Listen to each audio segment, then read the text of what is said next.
Alors nous allons vite rentrer dans le vif du sujet, mais quelques mots quand même sur les réjouissances de la soirée. Vous répondrez bien sûr à nos questions, c'est obligatoire, mais surtout vous débattrez entre vous pour savoir un petit peu ce qui vous différencie.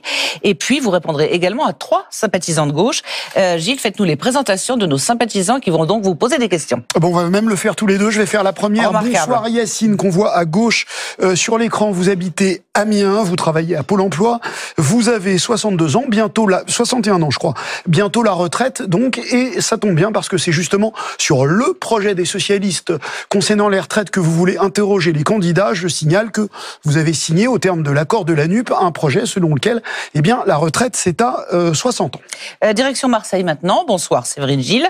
Vous êtes cadre à la SNCF, vous êtes présidente d'une association de parents d'élèves et nous avez dit en préparant l'émission, je suis une fille des Annie Mitterrand, c'est-à-dire qu'on a l'impression que vous êtes un peu en manque d'une mesure emblématique, quelque chose qui fasse battre le cœur et qui, comme on dit, réenchanterait la gauche.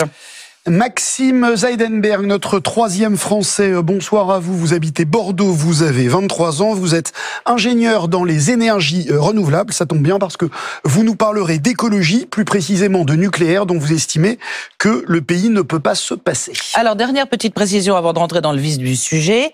Après ce débat, toujours sur l'antenne de France Info, vous rejoindrez Myriam Bounafa et Jean-Baptiste Marteau pour un échange avec les internautes sur la plateforme Twitch. Myriam, on vous retrouve, dites-nous en 2 mots. Exactement, on sera avec Jean-Baptiste Marteau. Vous pouvez poser vos questions aux candidats qui seront là avec nous et qui répondront aux questions des viewers. Twitch sur la chaîne France Info, c'est à partir de 22h40 pour 1 heure ensemble. On dit viewers.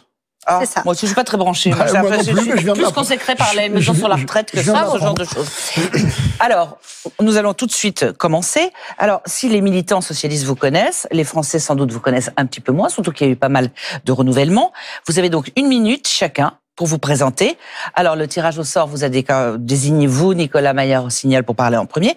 Juste, il y a déjà un premier secrétaire, il est là. Qu'est-ce qui cloche avec Olivier Faure ? D'abord, permettez-moi de vous souhaiter la bonne année. Bonne année à toutes les militantes, tous les militants, toutes les Françaises, tous les Français. Pour me présenter, parce que c'est vrai que je ne suis pas très connu encore, d'abord, je suis socialiste et je suis fier de l'être. Mais je suis aussi honnête et lucide. Est-ce que le Parti socialiste, il va bien, honnêtement? Non, il va pas très bien. Et depuis trop longtemps. Moi, j'ai 45 ans, je suis ingénieur, j'ai bossé dans le privé, dans le public, en France, à l'international, dans les institutions européennes aussi. Et la politique, c'est pas mon métier. D'ailleurs, ça devrait pas être un métier. Aujourd'hui, je suis maire de Rouen. Et Rouen, c'est une ville industrielle, populaire, ouvrière. Et qu'est-ce qu'on voit à Rouen et partout dans le pays? D'abord, un gouvernement qui abîme le quotidien des Français, et d'abord les plus modestes d'entre eux, et puis l'extrême droite. Si la gauche ne fait rien demain, si le Parti socialiste ne se relève pas, c'est l'extrême droite qui va l'emporter. Alors nous, avec Refondation, le mouvement que nous avons porté collectivement, avec des militants partout sur le territoire, on a décidé de se bouger pour incarner une voie nouvelle, une voie centrale, qui évite les écueils du social-populisme, du social-libéralisme. La gauche et le Parti socialiste, il a trop souvent perdu. Nous, on veut gagner. Pour gagner, il faut changer. Et moi, je suis candidat pour être premier secrétaire, pas dernier secrétaire. D'accord, donc vous voulez changer. La parole à Hélène Geoffroy. Vous avez déjà été candidate à ce poste en 2021, battue par Olivier Faure, ici présent. Pourquoi voulez-vous à tout prix le remplacer ? Tout d'abord, permettez-moi à mon tour de présenter mes meilleurs vœux aux téléspectateurs et puis souhaiter pour 2023 le meilleur pour notre pays. Nous avons en effet un pays qui est épuisé.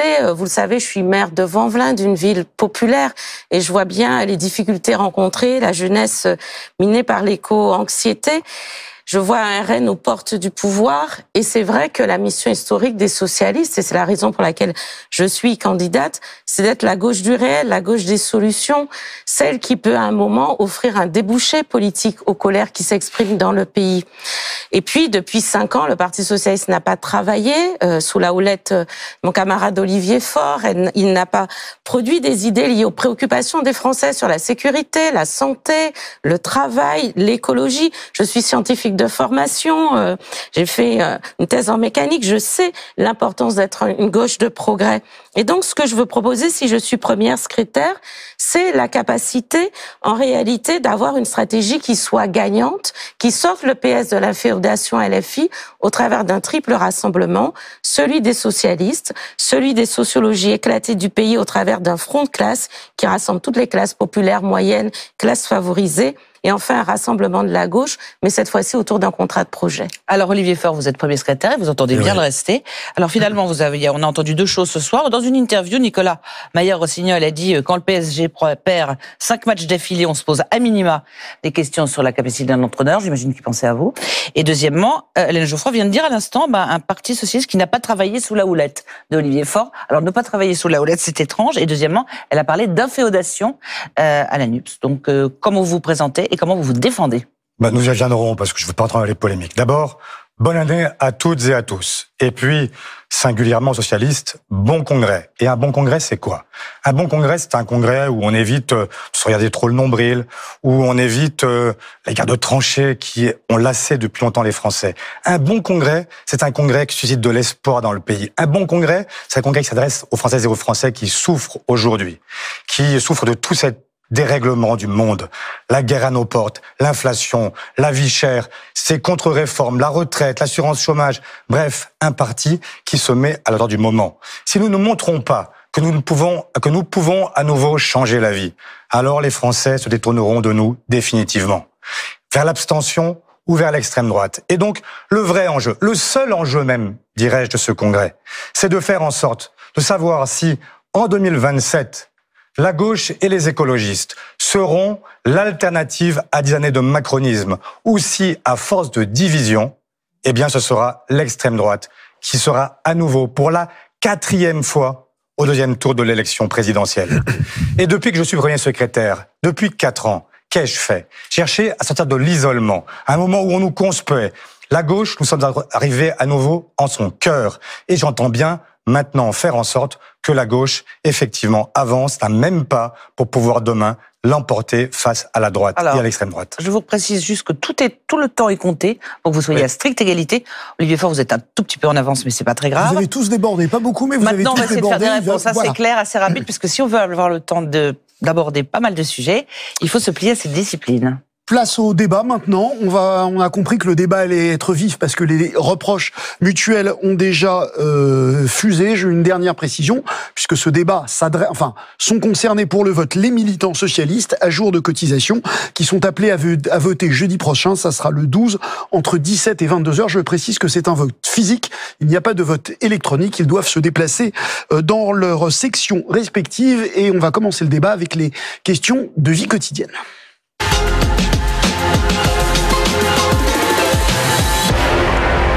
Alors, on va commencer tout de suite avec le dossier des retraites qu'on attend depuis un certain temps. Mardi prochain, Elisabeth Borne va proposer sa réforme, celle d'Emmanuel Macron, que ce soit 65 ou 64 ans. On a cru comprendre qu'en fait, vous étiez tous contre, que ça n'était pas un projet qui vous convenait. Jean-Luc Mélenchon nous a, lui, pour ses vœux, clairement annoncé que ça allait chauffer. Ma question est assez simple, je m'adresse d'abord à Olivier Faure, mais ça tournera. Est-ce que vous allez contribuer à ce que ça chauffe dans la rue ? Mais vous avez un président de la République qui a été réélu. D'abord, avec nos suffrages, nous avons voté pour lui au second tour de l'élection présidentielle pour empêcher Marine Le Pen. Je me souviens qu'il a dit qu'il ne se sentait pas habilité à considérer que nous votions pour son projet. Les Français lui ont même répété au moment des élections législatives où il n'a pas obtenu de majorité absolue. Et le voilà qui maintenant nous explique que 65 ans ou 64 ans, c'est en fait ce que nous lui avons demandé. La réalité, c'est que 7 Français sur 10 y sont opposés. Alors, s'il n'entend pas, s'il ne comprend pas ce que nous avons à lui dire au Parlement, alors derrière le monde syndical, derrière le front syndical uni, ça faisait longtemps que ça n'était pas arrivé, eh bien effectivement, nous nous mettrons en mouvement et nous ferons en sorte de faire reculer le gouvernement, comme il l'a en partie fait sur l'assurance chômage, en partie seulement, parce que la réalité, c'est que cette réforme est une réforme très douloureuse et qui n'a pas changé grand-chose. Quitte à bloquer le pays, c'est-à-dire on peut considérer aussi qu'il y a un certain nombre de Français qui sont un peu exaspérés par des mouvements en grève à répétition. Est-ce que vous considérez vous aussi que Emmanuel Macron nous a pris en traître avec sa réforme ? En tout cas, ce qui est certain, c'est que il n'a pas été élu, il n'a pas eu de blanc-seing pour faire cette réforme de retraite. D'ailleurs, pendant la campagne présidentielle, Emmanuel Macron a varié plusieurs fois sur l'âge auquel la retraite définitive serait portée, tant il avait compris l'hostilité, en réalité, des Français, quels qu'ils soient. Et donc, à un moment où, je le disais, le pays est épuisé, à un moment de difficulté aussi importante, où nous sommes en train d'enchaîner les crises, une crise sanitaire qui n'est pas achevée, un hôpital à bout de souffle, dans le même temps une crise énergétique qui fait que des Français n'arrivent pas à se chauffer cet hiver, nous sommes à un moment où nous rajoutons une anxiété et une angoisse même supplémentaire, là où il n'y a pas de justification en réalité profonde. Et donc moi je continue à penser que le système de retraite tel qu'il est prévu, c'est-à-dire un départ à 62 ans, mais en tenant compte de la pénibilité pour que les personnes qui ont les travaux les plus exposés puissent partir à 60 ans, c'est la réforme, la bonne, celle qui avait déjà été faite par les socialistes et qui d'ailleurs a été amendée par Emmanuel Macron. Et en revanche, je ne porte pas ce que dit Jean-Luc Mélenchon de la retraite pour tous à 60 ans, ce qui est une hérésie, en tout cas, qui n'est pas crédible. Pardon, mais la question là était, est-ce que vous êtes d'accord pour bloquer le pays comme le demandent les syndicats? Vous irez dans la rue d'abord, vous trois? Moi, en tout cas, je porterai la position syndicale, celle de la CFDT. Nous n'avons pas vocation, nous, les partis politiques, à bloquer la rue. En revanche, à appuyer la manifestation syndicale et au Parlement, puisque nous avons des députés et des sénateurs, à faire en sorte que cette réforme ne puisse pas passer, et en tout cas apporter une voix socialiste. Le sujet est plutôt de dire ce que nous voulons faire et comment nous aiderons les syndicats. On va y venir. Nicolas Meyer-Rossignol, à votre tour, est-ce que j'imagine que vous êtes contre la réforme comme vos deux concurrents. Est-ce que vous considérez que la grève que nous promettent les syndicats est légitime, quitte à emmerder les Français, comme on dit désormais? Je vous réponds très concrètement. D'abord, mal nommer les choses, c'est ajouter au malheur du monde. C'est pas une réforme, c'est une insulte et une régression. C'est une insulte aux millions de Françaises et de Français, et je le dis avec un peu de colère, qui ont voté, dont je fais partie, pour Emmanuel Macron au second tour, pas pour valider cette régression, mais pour empêcher l'extrême droite. Et puis, c'est une régression, pourquoi? Moi, je suis maire de Rouen. J'ai des gens qui bossent dans les chantiers, sur les travaux publics, au port, qui sont cassés, qui trouvent pas de boulot après 55 ans. Et on va aller leur dire à eux qu'il faut encore attendre des années supplémentaires, mais c'est une honte. Et c'est manifestement une très mauvaise connaissance de ce pays. Alors, quel est le rôle? Parce que s'opposer, c'est bien, mais il faut proposer. Le rôle des partis, du Parti socialiste, c'est d'abord d'être en appui des forces sociales et des syndicats. Moi, je me souviens des grèves. Au moment de 2010, la réforme Sarkozy, nous étions avec Martine Aubry, à l'appui, pas devant, pas en instrumentalisant, mais à l'appui des forces syndicales, des forces sociales de ce pays, des gens les plus modestes, des classes moyennes, qui manifestaient. Et puis, c'est proposer, parce qu'être un responsable politique, ça veut dire apporter des réponses. Justement, on va des réponses. Et on aura l'occasion tout à l'heure. Une vraie réforme de gauche, ce serait une réforme juste sur deux choses. L'espérance de vie en bonne santé en fonction de votre Vous allez répondre à Yacine Mokadem qui va vous poser la question. Et le pouvoir d'achat, parce que personne n'en parle, des retraités. Vous considérez juste, avant qu'on aille voir Yacine, que tout ce qui était proposé en termes de pénibilité ou de longue carrière est quelque chose qui est du cosmétique? Monsieur Macron a supprimé des critères de pénibilité. Il n'en a pas ajouté, il les a supprimés. Voilà une belle différence entre la droite et la gauche. Bien, je vous propose qu'on passe maintenant à vos solutions, puisque vous voulez en parler. C'est vous, Yacine Mokadem, qui allez poser la question. Je rappelle que vous êtes chargé de mission à Pôle emploi et que la retraite pour vous, c'est bientôt. Quelle est la question que vous voulez poser à nos trois candidats? Tout d'abord, merci Gilles Blanchin de me pousser à la retraite et puis à la porte, mais c'est pas encore le moment pour moi. Ça nous arrivera à tous, hein.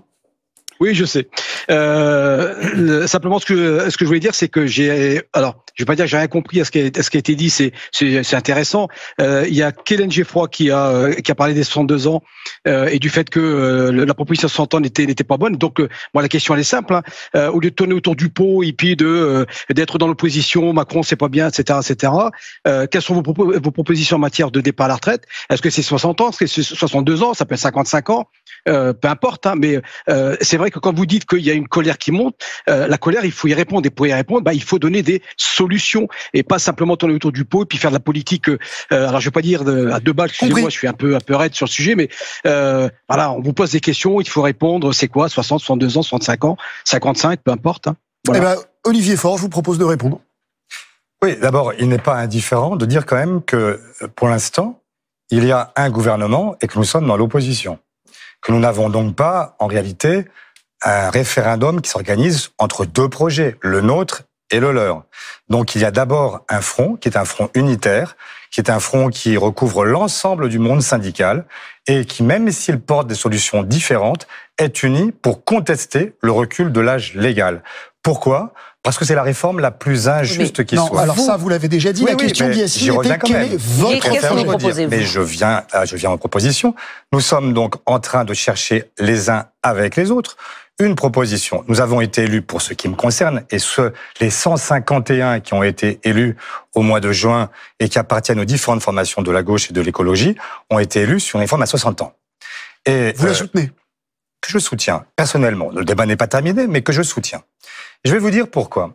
Parce que vous avez tout à l'heure esquissé le fait que peut-être il y avait des gens qui pendant longtemps ont apprécié le Parti socialiste, mais qui s'étaient peut-être étaient partis, considérant que ce parti de Mitterrand n'était plus là. Et moi, je voudrais vous rappeler ce que nous disions quand, justement, Éric Woerth, avec Nicolas Sarkozy, a passé l'âge légal de 60 à 62 ans. En 2010. Eh bien, le Bureau national du PS, qui est notre instance, disait à l'unanimité qu'il fallait, en fait, le maintien de l'âge légal du départ à la retraite à 60 ans. C'est-à-dire la possibilité de faire valoir ses droits, quel que soit le montant de sa retraite. À l'époque, Martine Aubry est première secrétaire. Mais ça n'empêche pas François Hollande de dire, le 16 juin 2010 sur Canal+, que c'est la réforme la plus injuste et que Nicolas Sarkozy a choisi de faire payer les pauvres, ceux qui ont travaillé tôt, a-t-il ajouté en précisant que le PS reviendra sur tous ces paramètres de la réforme. Si on n'a plus la recette attendue par le relèvement de l'âge légal, il faut la trouver ailleurs. Donc, je pourrais continuer. Laurent Fabius, qui était attendez, on va pas reprendre toutes les archives du PS depuis 1936. Oui, mais c'est intéressant. Parce que l'une des raisons pour lesquelles la vie politique est parfois décriée, c'est qu'on a le sentiment que on dit blanc et puis on fait noir, ou etc. Et moi, je dis les choses très simples. Aujourd'hui, j'entends que mes concurrents dans cette élection disent qu'ils veulent en rester. Attendez, ils l'ont pas encore dit. Laissez-leur la parole. Je les ai déjà lus quand même. Enfin, on n'a pas commencé le débat avec vous, si ça ne vous dérange pas. Donc, la réalité, c'est que si on dit qu'on refuse la retraite à 60 ans avec 43 annuités, ce que j'ai dit dans Libération il y a quelques jours, ça veut dire qu'on veut en fait interdire ce départ à 60 ans pour des gens qui ont commencé à travailler à 17 ans. Qui sont ces gens ? Ce sont des gens qui ont travaillé très tôt, qui ont les métiers les plus pénibles, l'espérance de vie la plus faible. Parce que j'entends ce que dit Nicolas. C'est vrai qu'il y a une espérance de vie qui est différente entre les 5% les plus riches, les 5% les plus pauvres qui ont 13 ans. Est-ce que vous voulez vraiment faire en sorte qu'il y ait un impôt sur la vie en plus de tout ce qu'on leur a fait subir toute leur existence ? Moi, je dis non. Je veux effectivement un parti qui se réclame de la gauche et qui va jusqu'au bout. Effectivement. Revenons à cette retraite à 60 ans. Avant de passer la parole à Anne Geoffroy, que j'ai vu faire pendant que vous étiez en train de parler, vous considérez qu'il faut en revenir à la réforme Touraine ? C'est-à-dire qu'il faut, finalement, prendre conscience d'un problème qu'il y a de financement des retraites, et quelles sont donc vos solutions pour répondre à Yacine qui trouvait qu'on tournait autour du pot ? Non, mais moi, je vais essayer de la plus claire possible. Une réforme des retraites, elle doit répondre à plusieurs points, à la fois être dans le cadre de permettre de financer le système des retraites, permettre de conserver, d'apporter de la justice sociale. C'est ce que permettait la réforme faite sous le quinquennat de François Hollande, c'est parce qu'elle avait permis, dans un consensus avec les syndicats, et avec la gauche et avec les forces de gauche à ce moment-là. Parce que j'entends Olivier Faure qui explique ce qui était porté en 2010, mais au moment où il vote la loi, lui aussi, nous étions députés ensemble, au moment où il vote la loi, il sait, j'étais à la commission Affaires sociales, ce débat se fait avec les amendements qui permettent de prendre en compte le plus important, c'est-à-dire la pénibilité. Et le jeune de 17 ans dont il parle, s'il a eu un métier pénible, il part à 60 ans à la retraite. C'est un tiers. Oui, bien sûr. Et c'est bien ça. Et c'est bien sur ça qu'il faut revenir. revenir. Laurent Fabius. Et c'est sur ça qu'il avait raison. C'est on va pas ce n'est pas un totem, c'est une garantie pour ceux qui vont travailler tôt. Ce sur quoi on doit revenir, mais bien sûr, Emmanuel Macron est revenu sur les avancées sur la pénibilité. C'est bien ça que l'on doit faire. Aujourd'hui, vous dites on garde 62 ans ou on revient à 60 ans? Non, je dis on garde 62 ans parce que c'est ce qu'on peut financer et on garde 60 ans pour les personnes qui ont des métiers pénibles parce que ça représente aujourd'hui un tiers des Français qui pouvaient partir à la retraite avec la réforme. Et on échelonne, à 60 ans. Comme on faisait dans la réforme Touraine, pour ceux qui ne sauraient pas, on augmente la durée de cotisation trimestre après trimestre. Et ça se rediscute avec les syndicats éventuellement dans une discussion, une concertation, et notamment avec la CFDT qui est très claire sur le sujet, parce qu'il y a aussi le sujet des seniors qui ne sont pas à l'emploi. Nicolas Meyer-Rossignol, répondez à la question de Yassine, 62 ou 60 ans? Yassine, il nous bouscule, il veut du concret. Et je pense que le rôle d'un premier secrétaire, c'est pas de dire nous sommes en train de chercher une solution, c'est d'apporter des réponses concrètes. Aujourd'hui, on sait qu'on a des différences majeures en fonction de votre parcours de vie. Chacun le comprend. Quand on arrive à 60 ans, si vous avez passé 40 ans de votre vie, je vais caricaturer un peu, dans des bureaux en gagnant bien votre vie, tant mieux pour vous. Et si vous avez passé 40 ans à faire couvreur sur les toits ou à bosser pour l'aide sociale à l'enfance avec des enfants ou des personnes âgées dans des situations difficiles à l'hôpital, etc., etc. Oui, ce que je veux dire, évidemment que vous n'êtes pas en même santé. Donc, mettre le même niveau pour tout le monde, c'est pas une vraie égalité.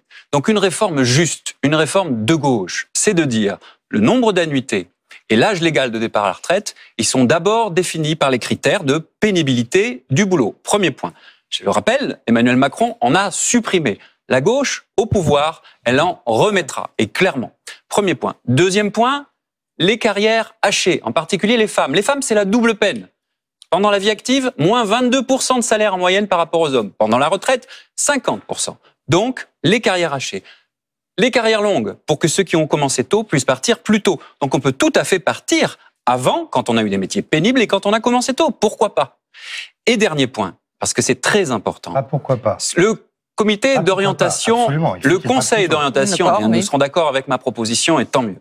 Mais je pense qu'il faut qu'on soit clair, précis et concret, Olivier. Sur le conseil d'orientation des retraites, son rapport dit une chose que personne ne dit. C'est que le niveau de vie des retraités, il va continuer de diminuer. Rappelez-vous les gilets jaunes. Il y avait des retraités sur les ronds-points. Moi, j'en ai vu à Rouen, au rond-point des Vaches. Il y avait des retraités. Et pourquoi? 60 ou 62 ans? C'est pas 60 ou 62 ans, c'est au maximum 62 ans, et en fonction de la pénibilité, vous pouvez partir avant. D'accord, mais l'âge légal de départ à la retraite reste à 62 ans. L'âge maximum légal de départ à la retraite... Donc c'est différent de la proposition de Mais le problème du Parti Socialiste aujourd'hui, c'est qu'on ne sait plus quelle est sa position. Alors, parce qu'il a voté quelque chose avant, la candidate à l'élection présidentielle a dit autre chose, et là on entend encore autre chose. Il faut être clair. Je termine sur un point. L'emploi, je l'ai dit tout à l'heure, pour financer les retraites, il faut des actifs qui cotisent. Aujourd'hui, les plus de 60 ans, vous avez à peine un tiers des plus de 60 ans qui ont un boulot. C'est le problème du travail des seniors. Et les jeunes, parce que les jeunes cotisent aussi pour les actifs, parce que moi je suis attaché à notre système de répartition. Juste, imaginons, dissolution, motion de défiance, dissolution à l'Assemblée, demain ou dans une semaine ou dans 3 mois. Vous vous représentez dans l'accord NUPS il y a 60 ans. Qu'est-ce que vous faites? Est-ce que vous le ratifiez à 60 puisque c'est ça que vous voulez? Vous, Hélène Geoffroy, vous faites quoi? Olivier Faure repart sans l'aval des militants du Parti Socialiste. Je tiens à le dire sur la question de la retraite et on parlera plus largement de la stratégie de l'accord tel qu'il est pensé. Mais la réalité, c'est que nous n'avons pas débattu, nous, dans notre famille politique. Et aujourd'hui, les positions paraissent si fragmentées parce que, je reviens à mon propos introductif, nous n'avons pas travaillé ce sujet-là. Moi, j'ai proposé... Bah oui, c'est bien pour cela que depuis 2 ans et depuis le précédent congrès de Villeurbanne, je demande à ce que nous nous remettions au travail. Vous voyez, je suis élu local avec des difficultés concrètes qu'ont les personnes, les seniors dont on parle, qui ont plus de mal que d'autres à trouver du travail et que l'on veut faire partir à la retraite plus tard. Et donc la question qui se pose, moi j'y ai répondu en disant que je suspendrai la participation des socialistes à la NUP pour retravailler le projet. C'est bien ça le sujet. Donc dans l'état actuel des choses, vous repartez pas sur les mêmes bases? Non, parce que ça veut dire qu'à la fois on repart sur des projets, enfin en tout cas sur les propositions de la France Insoumise qui sont pas celles des socialistes, comme vous pouvez l'entendre, et ça veut dire qu'on repart dans un accord électoral extrêmement défavorable aux socialistes. Alors, réponse de Nicolas Maillard-Rossignol sur cet accord qu'on pourrait revoir ou qui pourrait renaître de ses cendres. Vous y allez, vous foncez, vous dites stop, on retravaille, et après, dernière réponse d'Olivier Faure, parce que c'est lui qui est mis en cause. D'abord, on bosse avec les syndicats. Vous l'avez dit, on aurait eu le temps de le faire. On bosse avec les syndicats. Les syndicats, ils ont des propositions là-dessus. Pourquoi on l'a pas fait? Que Emmanuel Macron les méprise, c'est une chose. Pourquoi est-ce que nous, on ne travaille pas avec eux? On bosse, avec les syndicats. 2, on est crédible. On est crédible. Être vraiment à gauche, être vraiment ambitieux, c'est pas l'ennemi de la crédibilité. Je vais même dire le contraire. On est vraiment ambitieux quand on est vraiment crédible. On est vraiment à gauche quand on est vraiment crédible. Dire que demain, on va faire 60 ans avec 40 annuités pour tout le monde, vous pensez vraiment que c'est crédible? Donc vous ne signez pas, donc demain vous ne signez pas un accord. Parce que moi j'essaye comme maire, comme responsable politique, j'essaye comme maire, comme responsable politique de m'appliquer un principe simple. On dit ce qu'on fait, on fait ce qu'on dit. Sinon, on génère de fausses illusions et derrière c'est de la déception. Et derrière, c'est de l'abstention ou du vote extrême. Juste réponse Olivier Faure quand même, puisque vous avez été mis en question. Est-ce qu'en gros, pour avoir un accord électoral, on passe sur ses idées ou sur des choses plausibles? Ou sur sa culture de gouvernement? Mais vous savez, la gauche du gouvernement, elle ne gouverne que parce qu'elle est de gauche. Et quand elle n'est plus de gauche, elle ne gouverne plus.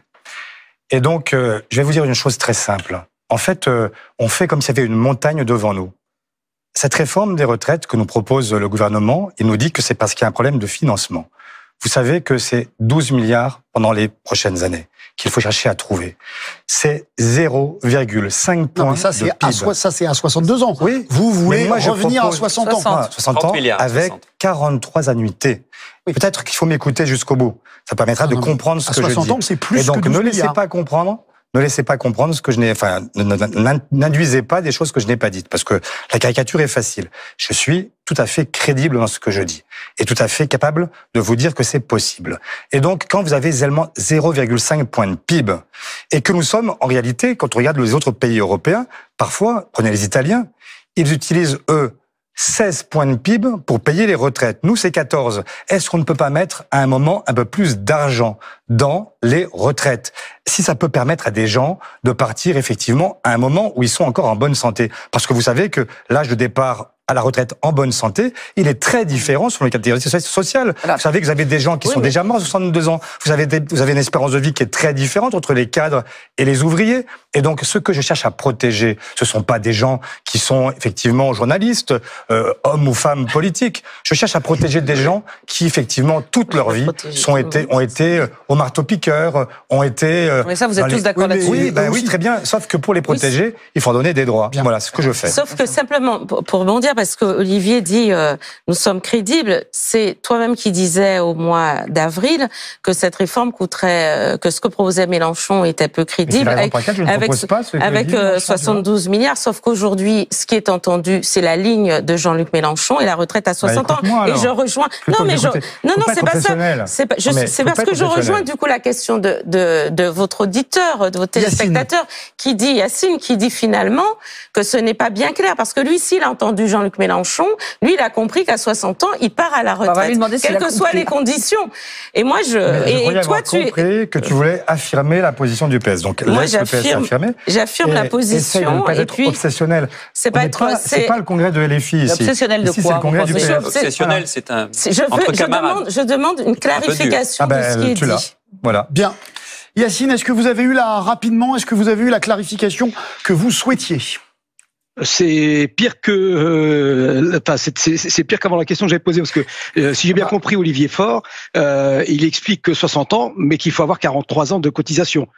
Ce qui veut dire qu'il faut démarrer à 17 ans. C'est-à-dire que quelqu'un qui fait des études et qui entre dans le marché dans le monde du travail à 25-26 ans, s'il lui faut 43 ans de cotisation, il va se retrouver à 70 balais à la retraite. C'est déjà le cas. Exactement ce que déjà le cas aujourd'hui. Non, c'est pas le cas. Bien. Bien sûr. Merci et donc, beaucoup. ce qu'il faut introduire, c'est les critères de pénibilité. Mais effectivement, je vous le signale quand même, si vous n'avez pas vous êtes déjà très en avance. C'est que cette réforme à 65 ans que propose en fait le gouvernement, elle ne touche pas les cadres qui sont. J'ai fait des études longues, mais je ne peux pas partir vers 65 ans. C'est impossible pour moi si je veux partir à taux plein. Ce que je dis là, c'est qu'il faut garantir le droit, la possibilité de partir à des gens qui ont commencé à travailler tôt, qui ont eu des métiers pénibles et qui ont une espérance de vie plus faible que les autres. Bien. Merci pour ce chapitre retraite. Merci beaucoup Yacine d'avoir été avec nous. On va continuer sur les aspects économiques, si je puis dire, ou philosophiques. On va voir 2 déclarations récentes de 2 personnalités importantes de la NUP. D'abord, Sandrine Rousseau, députée écologiste. On a un droit à la paresse.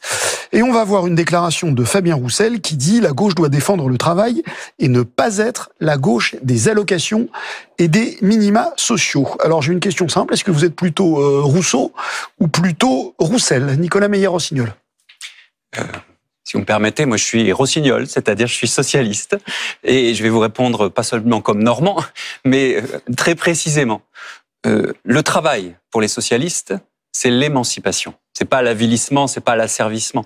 Plus que le droit à la paresse. C'est d'abord le travail comme facteur d'émancipation pour gagner des droits, par exemple la santé, pour gagner des droits, on en vient d'en parler, à la retraite. C'est aussi un gain de liberté. Le problème, c'est que dans notre société aujourd'hui, le travail est devenu un avilissement. Donc, qu'est-ce que doit dire la gauche demain? Qu'est-ce que doit dire le Parti socialiste? Avoir une position claire sur le travail. D'abord, de nouvelles conquêtes sociales, et peut-être aura-t-on l'occasion d'en parler tout à l'heure. Parce que la gauche et le Parti socialiste ont porté, dans toute leur histoire, des conquêtes sociales magnifiques. Par exemple, sur le temps de travail. Deuxième point, le travail, il évolue. Le travail, il évolue. Pour certains métiers, pas tous. Le télétravail, par exemple. Pour beaucoup, et notamment les jeunes générations, donner plus de sens à son travail. Regardez les déserts médicaux. Vous voyez bien que les nouveaux médecins, et je leur fais aucun reproche, eh bien, ils sont pas forcément prêts à faire le même nombre d'heures qu'il y a 20 ans, 30 ans. Donc, deuxième point, avoir une offre politique qui s'adapte à notre société parce qu'elle évolue. Et puis, troisième point qui me paraît absolument majeur sur le travail et les cotisations. D'abord, utiliser les mots de la gauche, pas les charges, mais les cotisations. Et puis, défendre ses acquis parce que nous avons en ce moment même, et plus encore demain si Marine Le Pen accédait au pouvoir, un gouvernement qui n'a de cesse que de les détruire. Nous devons être, nous, ceux qui les défendons. Alors comment vous expliquez dans ce cas-là que les gens, la population ouvrière, c'est-à-dire ceux qui sont peut-être le plus frappés par ce que vous êtes en train de dénoncer, et soient partis au Rassemblement national? Alors, est-ce que je peux vous répondre? Vous pouvez. Bon, je vais laisser je passe mon tour pour l'instant, mais je répondrai ensuite. Non, mais je vous en prie, je répondrai pas poser exactement la même question à tout le monde, autrement c'est un peu... Bien sûr. On progresse pas. Peut-être revenir quand même sur cette question du travail qui est importante. La gauche des allocs a dit... Voilà, et la question de la valeur du travail. Je leur dirais encore, moi je suis une ville qui connaît de façon structurelle depuis longtemps pour ces jeunes la question notamment du chômage. Quand vous avez une partie de vos jeunes qui représente quand 40% des jeunes dans certains de nos quartiers populaires peuvent être au chômage, nous n'avons pas le droit de réduire cette question-là à la question d'un droit à la paresse. C'est une question de quelqu'un, une conviction de quelqu'un qui va bien en réalité. Le sujet, c'est comment l'on donne à tout le monde la capacité par le monde du travail de trouver de l'émancipation. Et en ce sens-là, je rejoins mon camarade Nicolas Meyer-Rossignol. En revanche, ce qui est aussi important, c'est comment on reconnaît le travail. Pendant toute la crise sanitaire, on a parlé des premières et deuxièmes lignes. Ce sont ces habitants des quartiers populaires, des quartiers dits périphériques, et qui aujourd'hui voient bien que le travail n'est pas valorisé comme il se doit, qu'on les a oubliés. On a applaudi beaucoup de monde, on a pensé aux caissières, aux logisticiens, etc.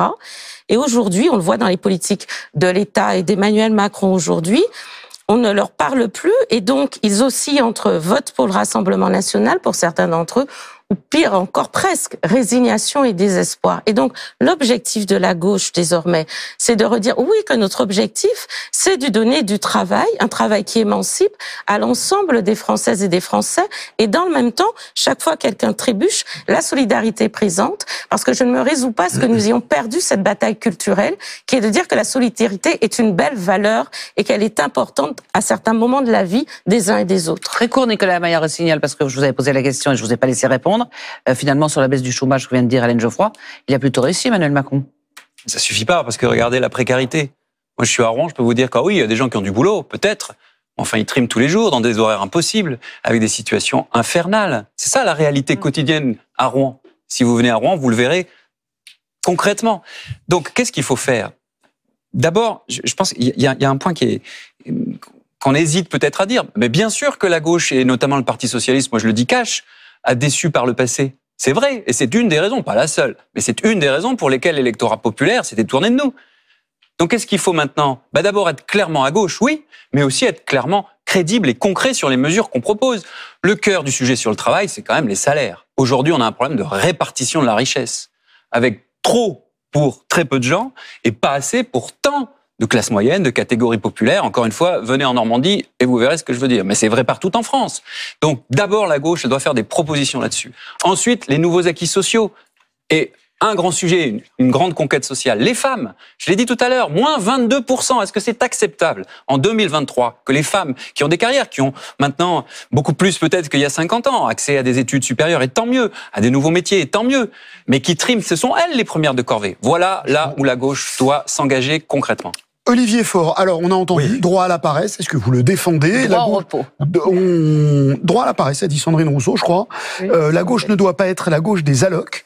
Est-ce que ça aussi, c'est un langage que vous entendez quand Fabien Roussel, votre homologue communiste, le dit?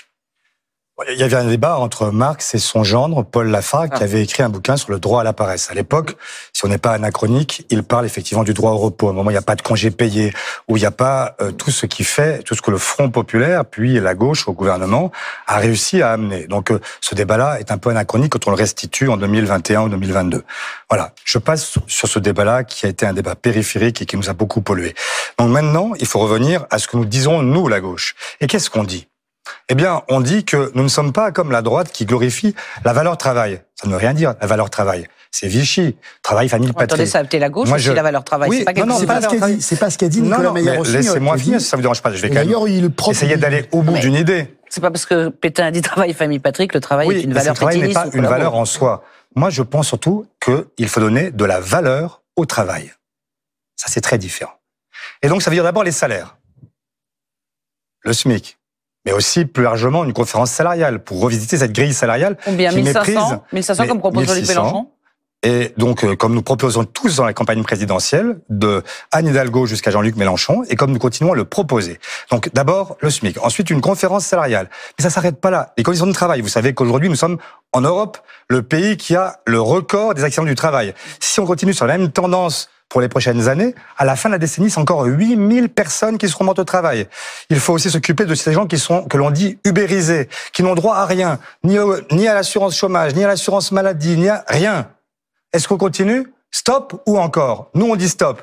Et il faut s'occuper aussi de l'assurance chômage. L'assurance chômage, on vient de réduire considérablement les droits de celles et ceux qui tombent malheureusement dans la table du chômage. Comment? C'est totalement infondé, la réforme de l'assurance chômage. Ah bah oui. Pardon, précaution faite du recul du gouvernement qui voulait baisser de 40% si on avait un taux d'emploi inférieur à 6%.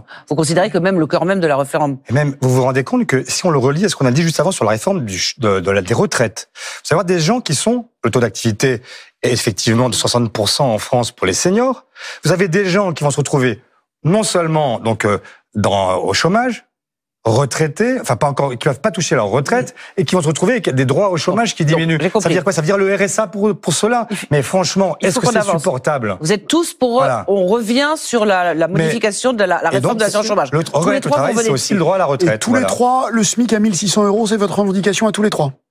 Oui, parfait. On va aller voir Séverine Gilles à Marseille. Bonsoir Séverine, je rappelle que vous êtes cadre à la SNCF et présidente d'une association de parents d'élèves. Quelles questions voulez-vous poser à nos candidats, vous qui avez dit que vous étiez de la gauche Mitterrand, qui vous avez fait rêver? Vous avez la parole Séverine. Oui, bonsoir à tous. En fait, c'est vrai que la gauche qui a été au pouvoir, à chaque fois, elle a porté des mesures fortes, je dirais même des mesures historiques, comme l'abolition de la peine de mort, comme les dernières mesures qui ont été prises sous un gouvernement de gauche, qui était le mariage pour tous, et qui a vraiment fédéré toute une jeunesse et qui a rassemblé quand même tout un peuple autour de cette mesure. Je voulais savoir, aujourd'hui, quelles sont les valeurs fortes et les projets importants que le Parti socialiste souhaite porter pour embarquer le peuple de gauche et pour faire rêver, oui. Eh bien, faites rêver Séverine, si je puis dire. Hélène Geoffroy, vous êtes en retard, c'est à vous la parole. Très bien. Moi, je partage avec vous que lorsque nous sommes dans une famille politique, nous sommes là pour changer la vie et transformer la société. Et moi, je crois encore qu'un parti peut apporter de l'utopie. Et c'est ce qui nous a manqué dans ces dernières années. Alors, pour vous dire, vous êtes président d'une association de parents d'élèves.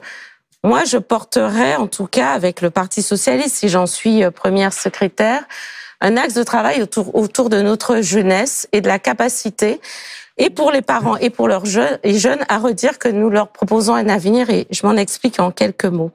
Nous avons aujourd'hui une jeunesse qui vient de traverser des moments très compliqués avec la crise sanitaire, qui s'est confinée pour permettre aux plus âgés de rester dans la meilleure des santé possible.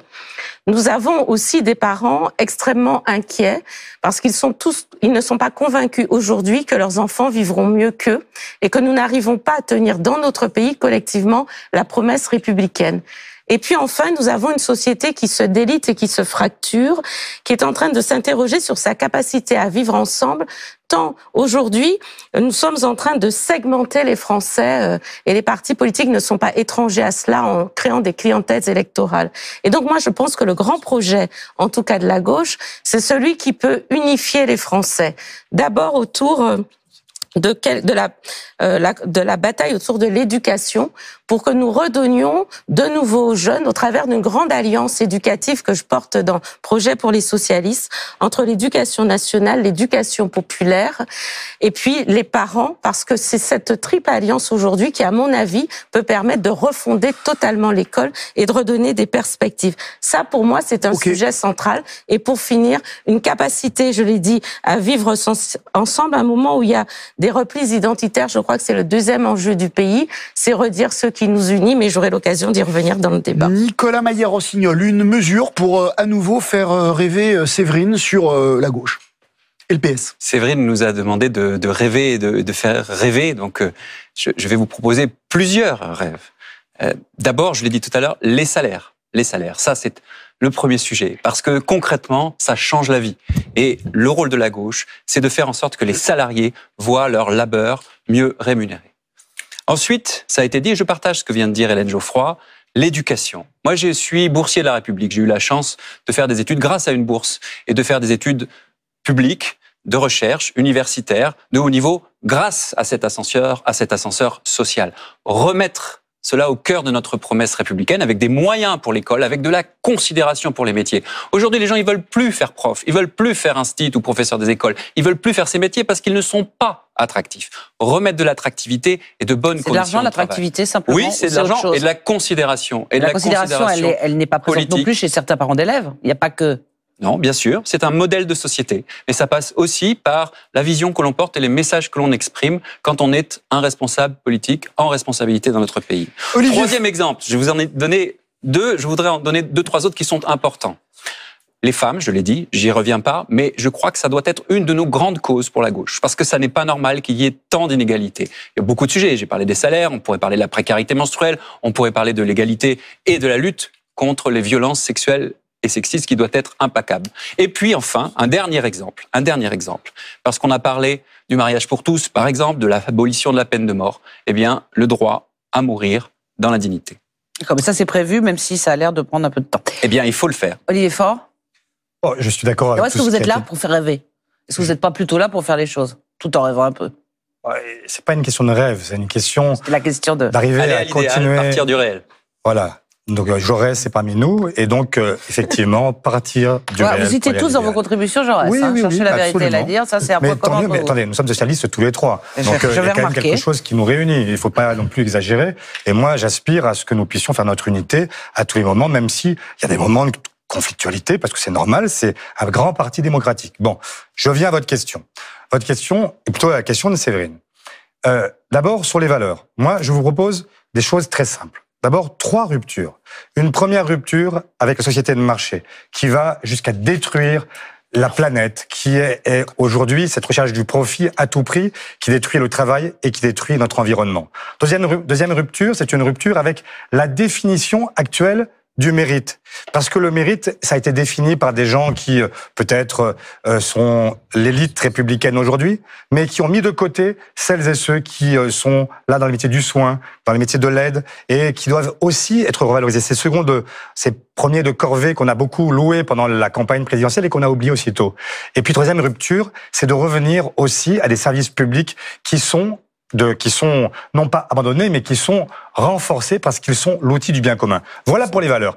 Maintenant, les choses, elles peuvent être simples. Regardez ce que fait Pedro Sánchez en ce moment en Espagne. Premier ministre espagnol. La TVA, il l'a placée pour les produits de première nécessité à 0%. Il a augmenté le SMIC de 60%. Il a taxé les super profits. Voilà, effectivement, quelqu'un qui, moi, aujourd'hui, m'inspire. Il a augmenté la retraite, la durée de... Oui, avec une durée de cotisation qui n'est pas du tout la même que chez nous. Donc, soyez complète. Oui, mais si ton père nous présente Sanchez jusqu'au bout. Mais je ne compare pas complètement, je ne dis pas qu'on va augmenter le SMIC de 60% en France. On ne peut pas comparer le salaire espagnol avec le salaire français. Mais je dis simplement que voilà l'effort qui est fait. J'augmente les salaires, je diminue la TVA sur les produits de première nécessité, et puis pendant ce temps-là, je taxe les super profits. Mais ça, c'est quand même très inspirant. Et c'est ça la gauche qu'on aime. La gauche qui nous fait effectivement rêver parce qu'elle s'adresse aux bons et elle ne fait pas juste le bonheur de ceux qui, de toute façon, ont besoin de nous pour pouvoir être servis. Séverine, est-ce que, après avoir entendu les candidats, vous allez faire de doux rêves socialistes cette nuit? Alors, en tous les cas, ce qu'on attend, c'est vraiment un projet de société sur lequel on puisse vraiment s'imaginer, s'inscrire et qui soit progressiste et pas. Je sais pas si c'est du rêve, si c'est une utopie ou non. Moi, je pense que on peut imaginer un modèle de société différent et être dans du concret. Merci beaucoup. Merci Séverine. On va essayer d'avancer un tout petit peu plus vite parce qu'autrement on ne pourra pas tout refaire. Dans l'hypothèse où la vaccination, il y aurait un retour de l'épidémie de Covid, vous êtes toujours favorable à la vaccination obligatoire et au rappel obligatoire. Absolument. On est d'accord tous les trois. Enfin, vous êtes d'accord tous les trois. Absolument.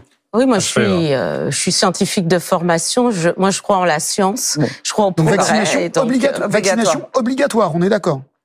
Et deuxième point, réintégration des soignants. Ça a été évoqué par certains. On a vu qu'il y avait des positions très différentes. Qu'est-ce que vous pensez? Est-ce qu'on peut réintégrer les soignants? Et d'abord, est-ce que c'est cohérent avec ce que vous avez dit précédemment, et notamment là où ça pose des problèmes, c'est-à-dire dans un certain nombre de dom-tom? On va commencer par... Si ça revient à l'Assemblée, si la proposition de réintégrer, vous la votez ou vous ne la votez pas, ça va vraisemblablement revenir à l'Assemblée. Olivier Faure, vous êtes député, est-ce que vous la votez ou pas? Nous n'avons pas donné notre accord à cette proposition de loi. Mais donc vous ne la voteriez pas? Non. Je vais vous donner ma position. Parce que, en réalité, le sujet est un peu plus complexe. Oui, il faut une obligation vaccinale, notamment pour les soignants, parce qu'il est logique que des gens qui ont vocation à nous soigner soient eux-mêmes porteurs de cet esprit scientifique qui doit les relier les uns aux autres. Mais ce qui n'est pas admissible non plus, c'est que le gouvernement actuel n'ait rien fait depuis 2 ans. Vous avez des gens qui sont des soignants qui ne sont pas vaccinés, qui sont maintenant sans indemnisation, et qui n'ont pas le droit au chômage et qui n'ont pas de salaire. Donc il va falloir quand même que le gouvernement se demande ce qu'il en fait. Mais on a 12 000 comme ça. Sur le principe, parce que là il faut vraiment que avance. Laissez-moi finir, je vous donne ma position. Ce que je vous dis, c'est qu'il n'a pas une obligation de réintégration, mais il a au moins une obligation de reconversion pour que ces gens-là puissent retrouver un statut social. On les aide, mais on ne les réintègre pas. Hélène Geoffroy, Nicolas Meyer-Altsinol, c'est assez simple comme question. Oui, moi je suis aussi sur la position qui consiste à trouver des chemins de reconversion. Je pense que lorsque l'on est soignant, et je crois que d'ailleurs c'est la position des soignants, y compris dans les Outre-mer, en tout cas de ceux qui sont en poste aujourd'hui, c'est de se dire trouvons des solutions à des situations humaines très complexes pour les personnes concernées, parce il faut aussi qu'elles soient en capacité de retrouver du travail, et pour cela elles doivent être accompagnées. Et puis il paraît logique aussi, nous sommes le pays, nous, de Pasteur, celui de la vaccination, lorsque l'on est soignant, que l'on y ait accès. Ce qui n'empêche pas, on voit bien, et peut-être en dire un mot rapidement, on voit bien, malgré tout, dans la gestion de cette affaire telle qu'elle a été, combien aujourd'hui les Outre-mer sont devenus éruptifs, et ça s'est vu au travers de leur vote aux dernières présidentielles, où le vote a été celui de Mélenchon au premier tour, mais sur le et de Marine Le Pen au second tour, ce qui est relativement inattendu dans les Outre-mer.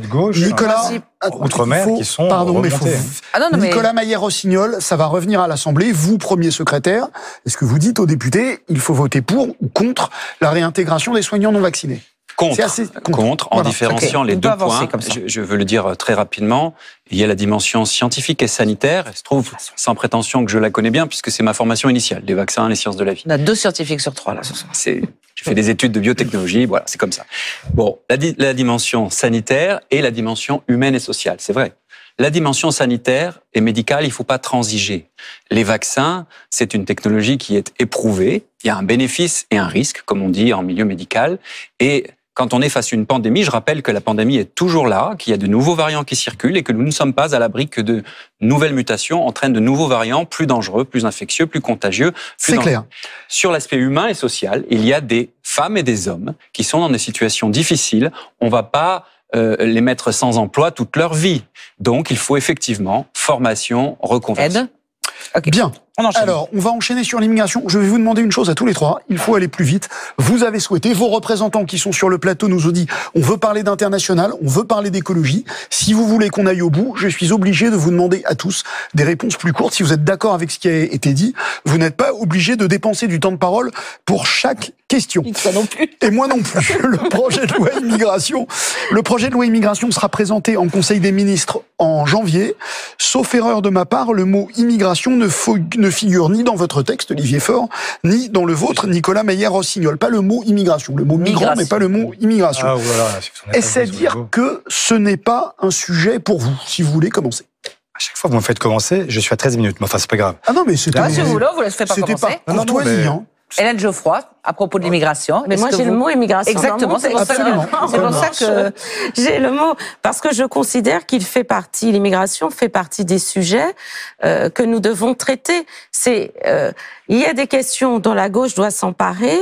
Une fois que nous avons dit que nous sommes en désaccord avec les positions du Rassemblement national et les positions de la droite, une fois que nous avons dit qu'il est illusoire d'annoncer que tout le monde sera reconduit aux frontières ou que les frontières deviendront... Vous appelez des solutions simplistes. Les solutions simplistes, que les frontières deviendront étanches et qu'il ne faut pas entretenir les Français dans cette illusion-là au moment où les crises climatiques éclatent et où nous aurons de toute façon des migrations qui prendront place. Et donc, il faut que nous puissions, nous, sérieusement, à gauche, travailler sur le sujet. Et moi, j'ai dit qu'il y a quelques questions que nous devons regarder de près.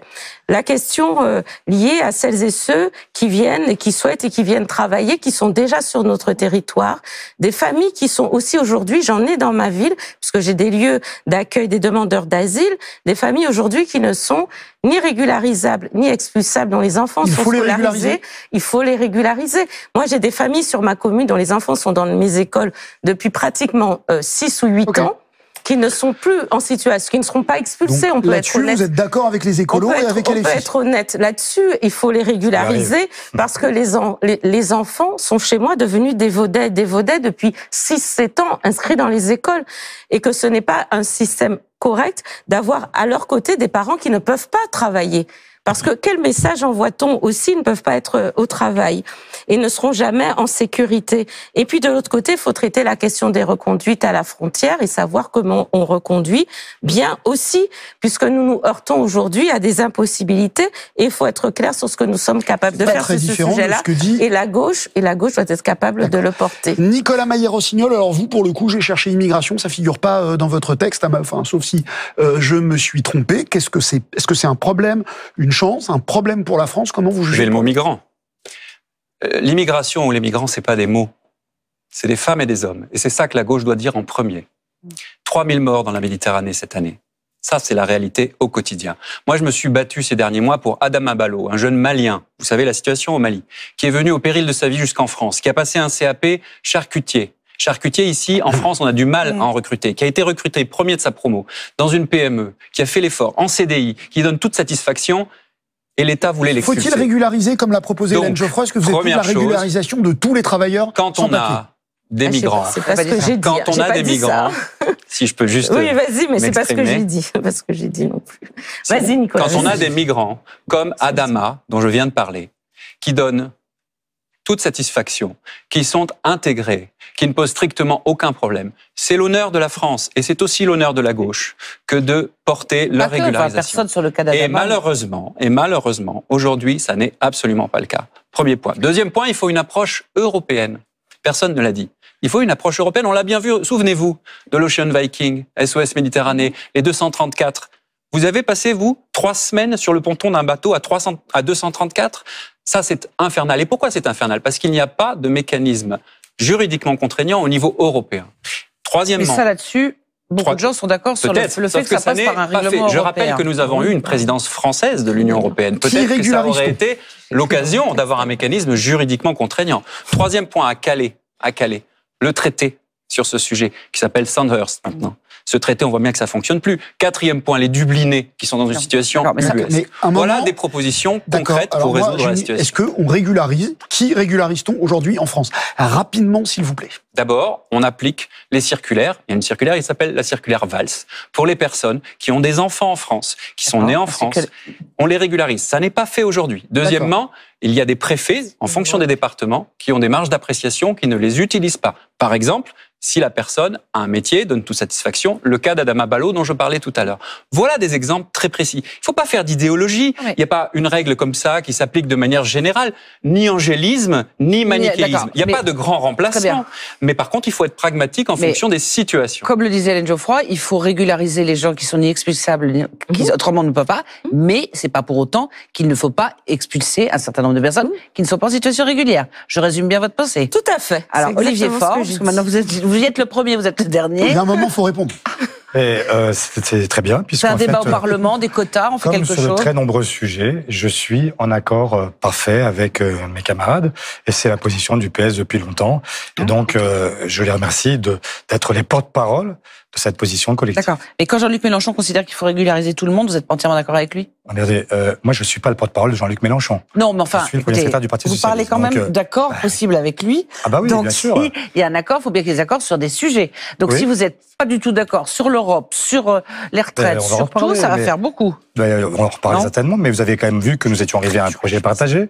Donc rassurez-vous, on arrive à la fois à se parler et à se respecter sans pour autant être identiques. D'accord. Alors maintenant, un tout petit quiz. Qui a écrit ou dit « L'insécurité est la première des inégalités » ? Alors, moi en tout cas je l'ai écrit, voilà. mais je ne sais pas si je suis encore au niveau on me cité, mais très sérieusement, oui, je l'ai dit et je l'ai souvent dit que l'insécurité est la première, était la première des inégalités.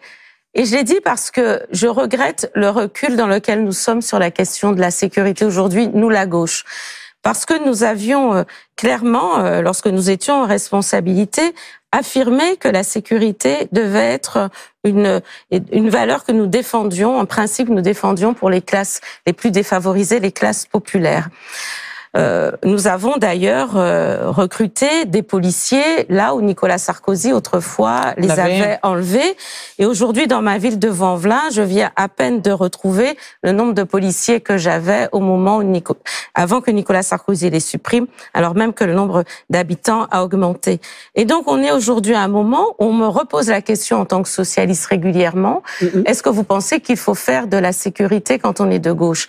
Et je regrette ce recul-là, lié au fait que nous ne sommes pas saisis de ce sujet suffisamment et que mon camarade Olivier on fera la remarque, mais comme nous avons finalement lui qui soutenait les policiers devant l'Assemblée nationale il y a quelque temps de cela, mais qui dans l'accord que nous avons, que le PS a eu avec LFI, que la direction nationale a passé avec LFI, a été capable d'intégrer les propos de en tout cas d'être auprès de Jean-Luc Mélenchon avec les propos qu'il tient sur la police. Je vais préciser au travers de la police. Ou quand Jean-Luc Mélenchon nous dit la police tue.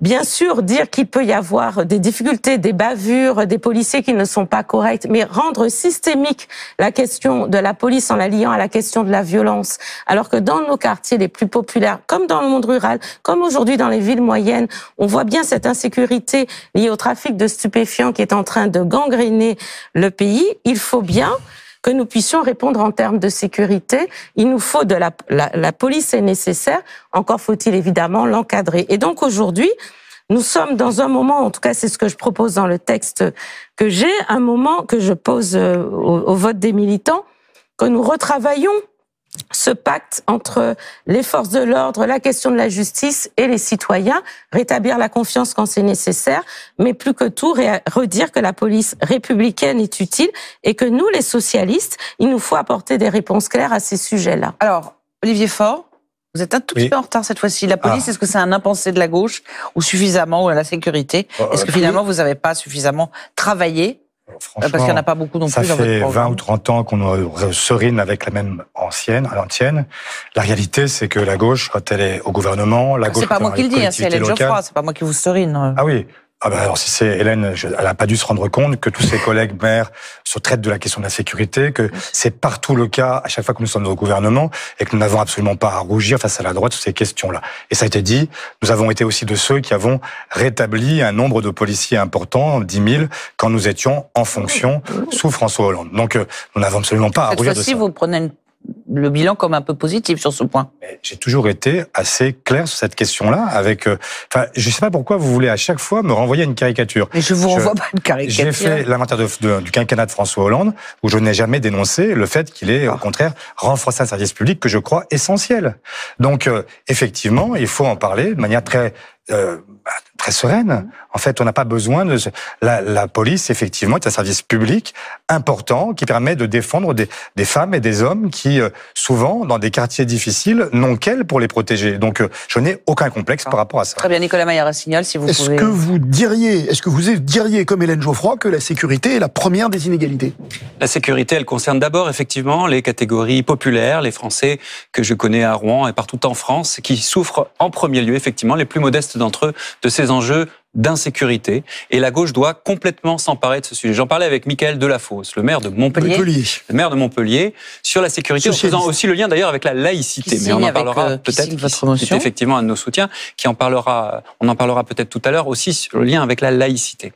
Sur la sécurité, les maires le savent bien. Effectivement, il faut agir concrètement, sans faire d'idéologie et en même temps en étant fidèle à nos valeurs. Ça veut dire quoi? Proximité, prévention, déjà. Le tissu associatif, la police de proximité. À Rouen, nous sommes en train de créer une brigade de nuit. Ça veut dire concrètement 9 hommes, 2 femmes, la nuit, le mardi au dimanche, entre 20h30 et 3h30, pour régler les sujets violences sexuelles et sexistes, harcèlement, problématiques. Bon, deuxième point. La police nationale, parce que c'est évidemment pas la police municipale qui peut gérer les trafics de drogue, les dealers, etc., et sans parler du terrorisme. Là, on a un manque cruel de moyens. Hélène l'a dit et elle a raison. Sur beaucoup de territoires. Effectivement, sur le territoire lyonnais, je pourrais en parler pour Rouen, il y a beaucoup d'autres territoires. Je pense à Nantes, par exemple, avec Johanna Roland, qui se bat courageusement là-dessus. Police municipale, donc? Non, je parle de la police nationale sur les grands trafics. Et la municipale armée ou pas? Sur la police municipale, non, moi je ne suis pas favorable à l'armement. Moi j'ai armé, ma police municipale est armée et elle travaille ainsi de nuit parce qu'elle, parfois, hélas, supplée à la police nationale. Et vous, Olivier Faure, police municipale, armée, pas armée? Ma circonscription, avec les maires socialistes avec lesquels je travaille, il y a les deux. D'accord. Pourquoi vous êtes contre la police municipale armée? C'est pas de l'idéologie et je comprends qu'il puisse y avoir des positions pour. Ça dépend des situations parce qu'il y a des situations territoriales différentes. D'abord, tout simplement, il n'y a pas les mêmes trafics en fonction des villes, bien sûr. Mais je voudrais dire aussi qu'il faut faire attention à l'engrenage. C'est-à-dire que plus vous armez la police, plus vous prenez le risque que notamment les trafiquants s'arment aussi de plus en plus. Alors, vous avez ceux qui doivent l'être. Enfin, je me permets juste de dire à mon collègue Maillard-Rossignol que je ne suis pas sûre que c'est lié aux difficultés de sécurité que peuvent connaître les villes. C'est vraiment un choix de se dire à un moment qu'on arme la police municipale, parce que plusieurs maires l'ont fait, et maires socialistes l'ont fait ou sont en train de le faire. Parce que si nous souhaitons pouvoir du lundi au dimanche jusqu'à 2h du matin être présents sur le territoire, il faut que les policiers municipaux soient aussi en sécurité. C'est important parce qu'ils sont les cibles. Comme les policiers nationaux aujourd'hui, lorsqu'il s'agit de trafiquants éprouvés, évidemment, moi, je ne mêle pas les compétences des deux polices. Je suis attachée à une police de proximité. D'accord, donc on voit un axe finalement qui nous est pas si éloigné. Je partage complètement, je veux juste dire que les territoires peuvent être différents, c'est tout. On va aller très très vite, mais quand même, la laïcité. On a l'impression dans les quelques derniers mois que le port d'un certain nombre de tenues religieuses, abaya, camis, il y a un certain nombre de signes dans les établissements scolaires. D'ailleurs, les établissements scolaires et les chefs d'établissements scolaires se plaignent en disant quelquefois on n'est pas armé, on ne sait pas comment faire. Est-ce que vous considérez qu'on doit être directif? C'est-à-dire qu'il doit y avoir un texte envoyé au chef d'établissement pour dire ça c'est interdit, ça c'est autorisé, ou alors c'est à chacun selon sa convenance ou la façon dont il voit les choses? C'est pas très compliqué comme question.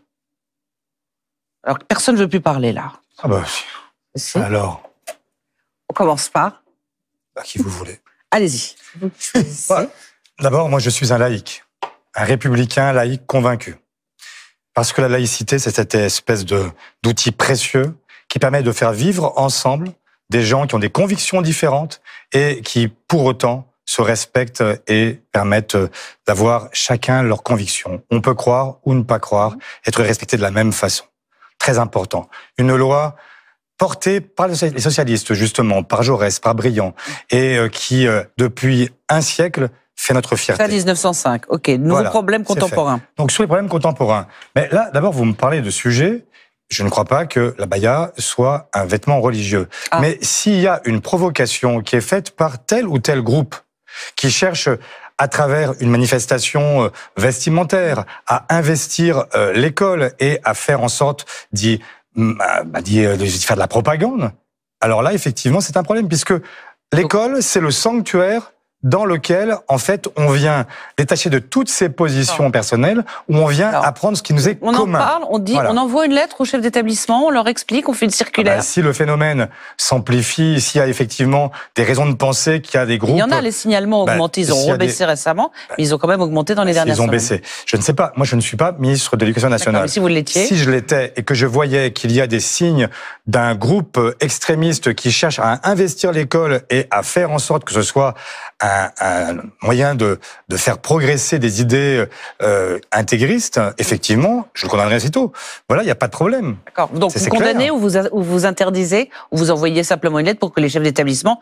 Vous avez parlé tout à l'heure en disant dans certains préfets régularisent, d'autres régularisent pas. Donc, en gros, la France, elle est unie. Est-ce que vous considérez d'abord que l'abaya est un vêtement éventuellement religieux ou c'est autre chose? Qu'est-ce que vous faites face aux chefs d'établissement qui peuvent être un peu démunis pour pas savoir comment faire? Il y a le principe, la vision, et puis il y a le concret, les territoires et les spécificités des territoires. Parce que reconnaissons que sur ce sujet, ça dépend aussi des territoires. Il y a des histoires de villes, de territoires où la situation en la matière n'est pas la même. Le principe, ça a été rappelé, je le partage complètement, la laïcité, le socialisme est une pensée politique profondément, viscéralement laïque. Et il faut toujours rappeler que la laïcité, c'est pas l'ennemi des religions, c'est la possibilité de croire ou de ne pas croire. C'est ce que je dis et ce que nous disons comme mère à chaque fois que nous célébrons un mariage, par exemple. Ensuite, il y a la réalité des territoires. La réalité des territoires, c'est d'abord qu'il y a des situations différentes.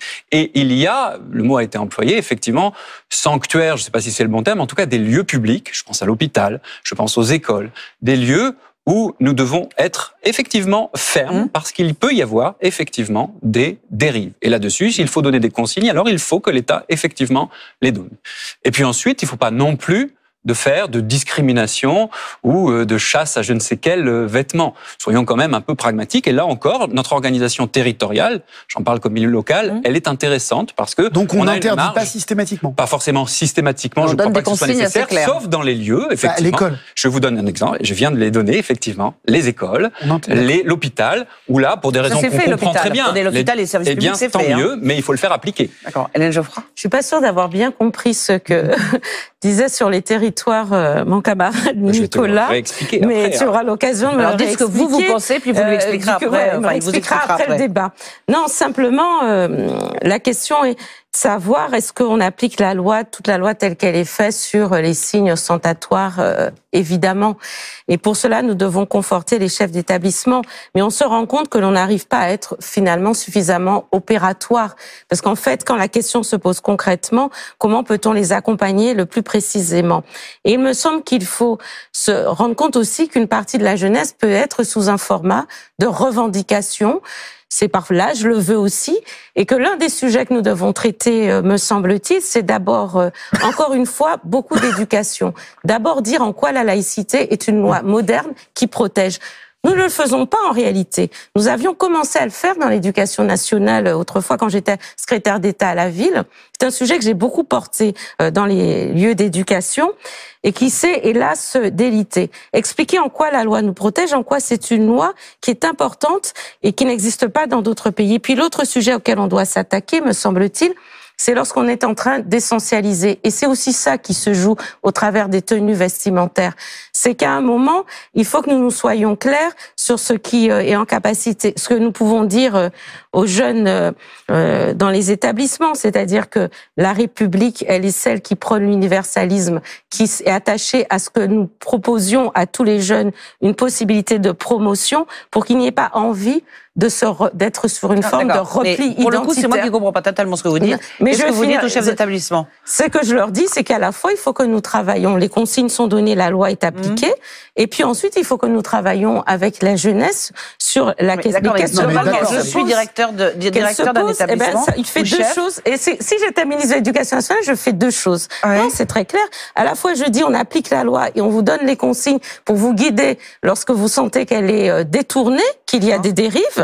Et dans le deuxième temps, j'accompagne aussi les jeunes parce que les jeunes, il faut les former sur la question de la laïcité et il faut leur redire en quoi le fait d'être sur des replis identitaires en réalité qui se traduisent au travers des vêtements ne permet pas d'être pleinement dans la République. On enchaîne. Bien. Tout en interdisant évidemment. Voilà, les deux. Il faut faire les deux à la fois. Maintenant, on va parler d'écologie.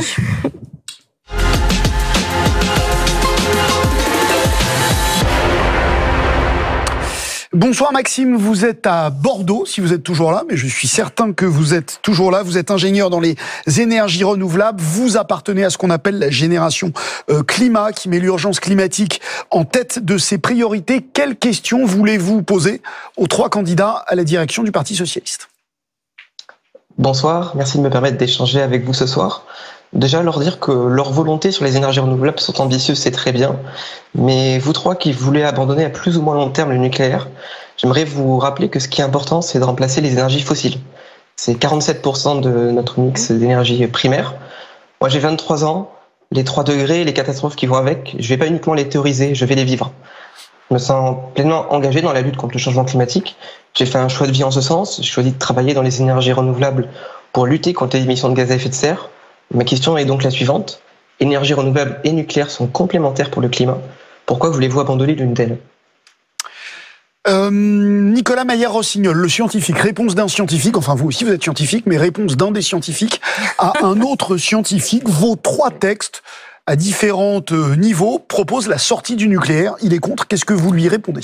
Oui, je salue Maxime. Réponse d'un scientifique et aussi d'un élu normand où il y a plusieurs centrales nucléaires. Vous connaissez Flamanville, par exemple, Paluel, Penly. Bon, il faut être très clair. D'abord, est-ce que la France est en avance sur les énergies renouvelables ? Je pense que Maxime ne me contredira pas. Non. La France est très en retard et depuis longtemps. Bon.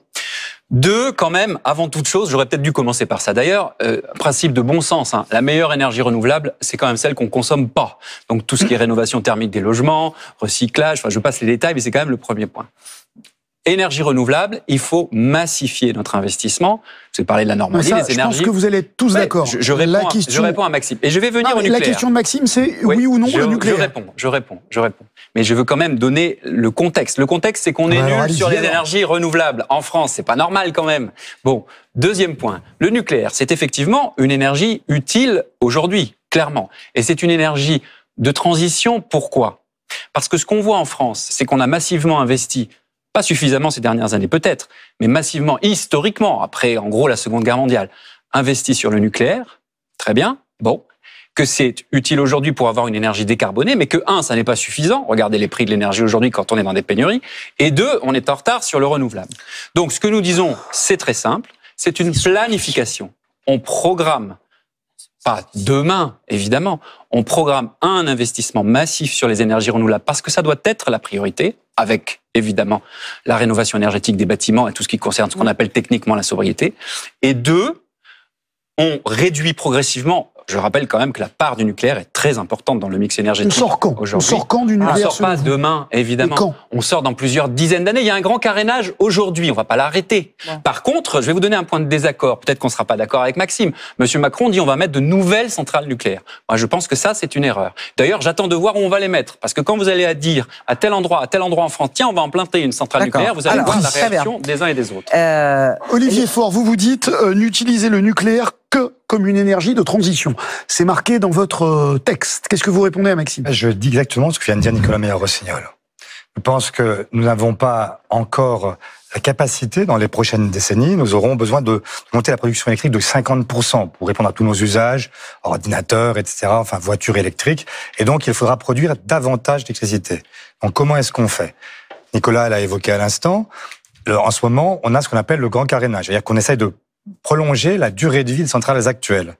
Moi, je crois que, sous le contrôle de l'autorité de sûreté nucléaire, nous devons voir si la jonction peut se faire entre énergie renouvelable et parc actuel nucléaire, et c'est la condition à partir de laquelle on peut éventuellement envisager, si on n'arrivait pas à cette jonction, de prolonger, enfin de relancer une filière nucléaire. Et ça supposerait de passer donc par le référendum. Donc vous n'êtes pas vraiment d'accord?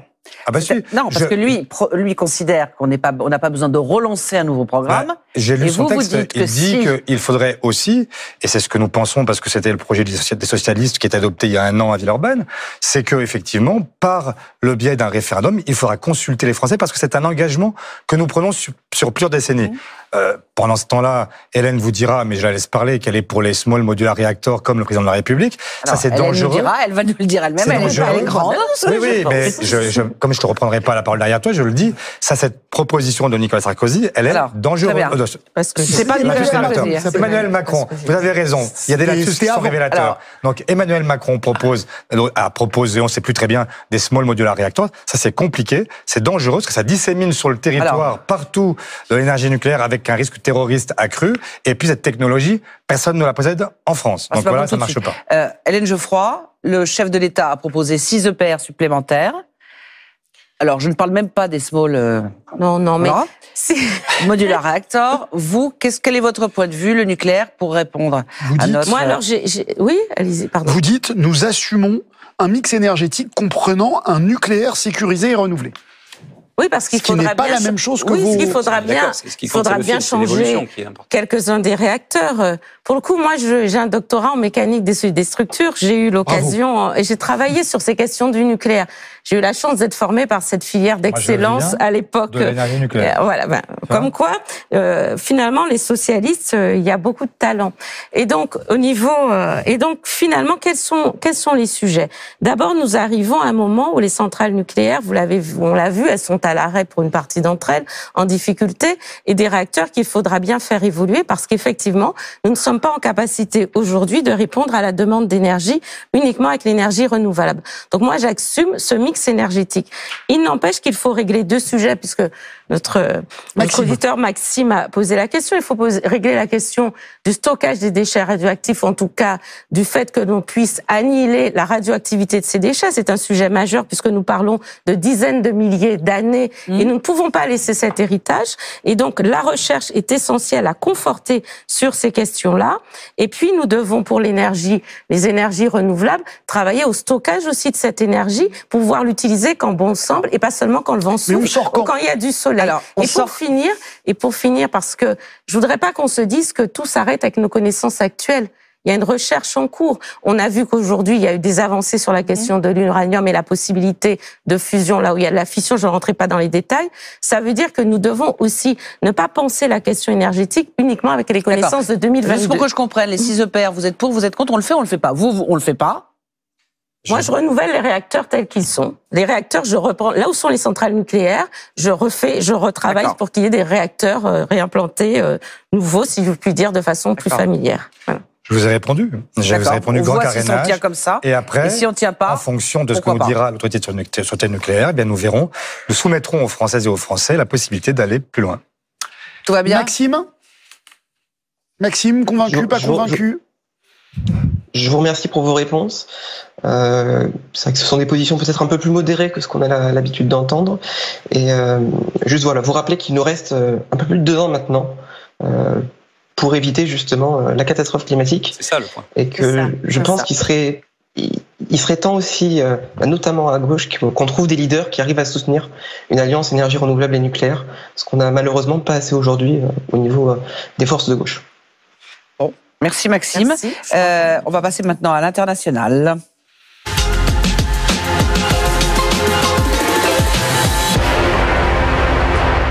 Alors, la France a annoncé, le président de la République Emmanuel Macron, il y a quelques jours, qu'elle allait livrer à l'Ukraine des blindés légers, AMX-10, RC, je peux maîtrise pas totalement. AMX. AMX, bon, très bien. On ne sait pas encore combien ni quand, puisque c'est assez compliqué de pouvoir définir ce genre de choses. Est-ce que globalement, sur ce nouveau pas franchi dans l'aide à l'Ukraine, est-ce que vous approuvez? Posez-vous la question. À vous, parce qu'elle est Geoffroy cette fois-ci. D'accord. Ah non, mais c'est moi qui entends d'abord. Mais alors, certains considèrent que c'est un honneur de commencer. Si vous considérez que c'est un honneur, non, mais quelque chose de problématique, j'ai aucun problème pour vous répondre à chaque fois que vous me posez. J'essaye de regarder où se tourne votre regard. Parce que je ne veux pas être celui qui s'impose alors qu'on proposerait à d'autres. Donc je vous réponds très facilement. Je vous réponds oui, voilà. D'accord. Hélène Geoffroy? Oui, oui, oui.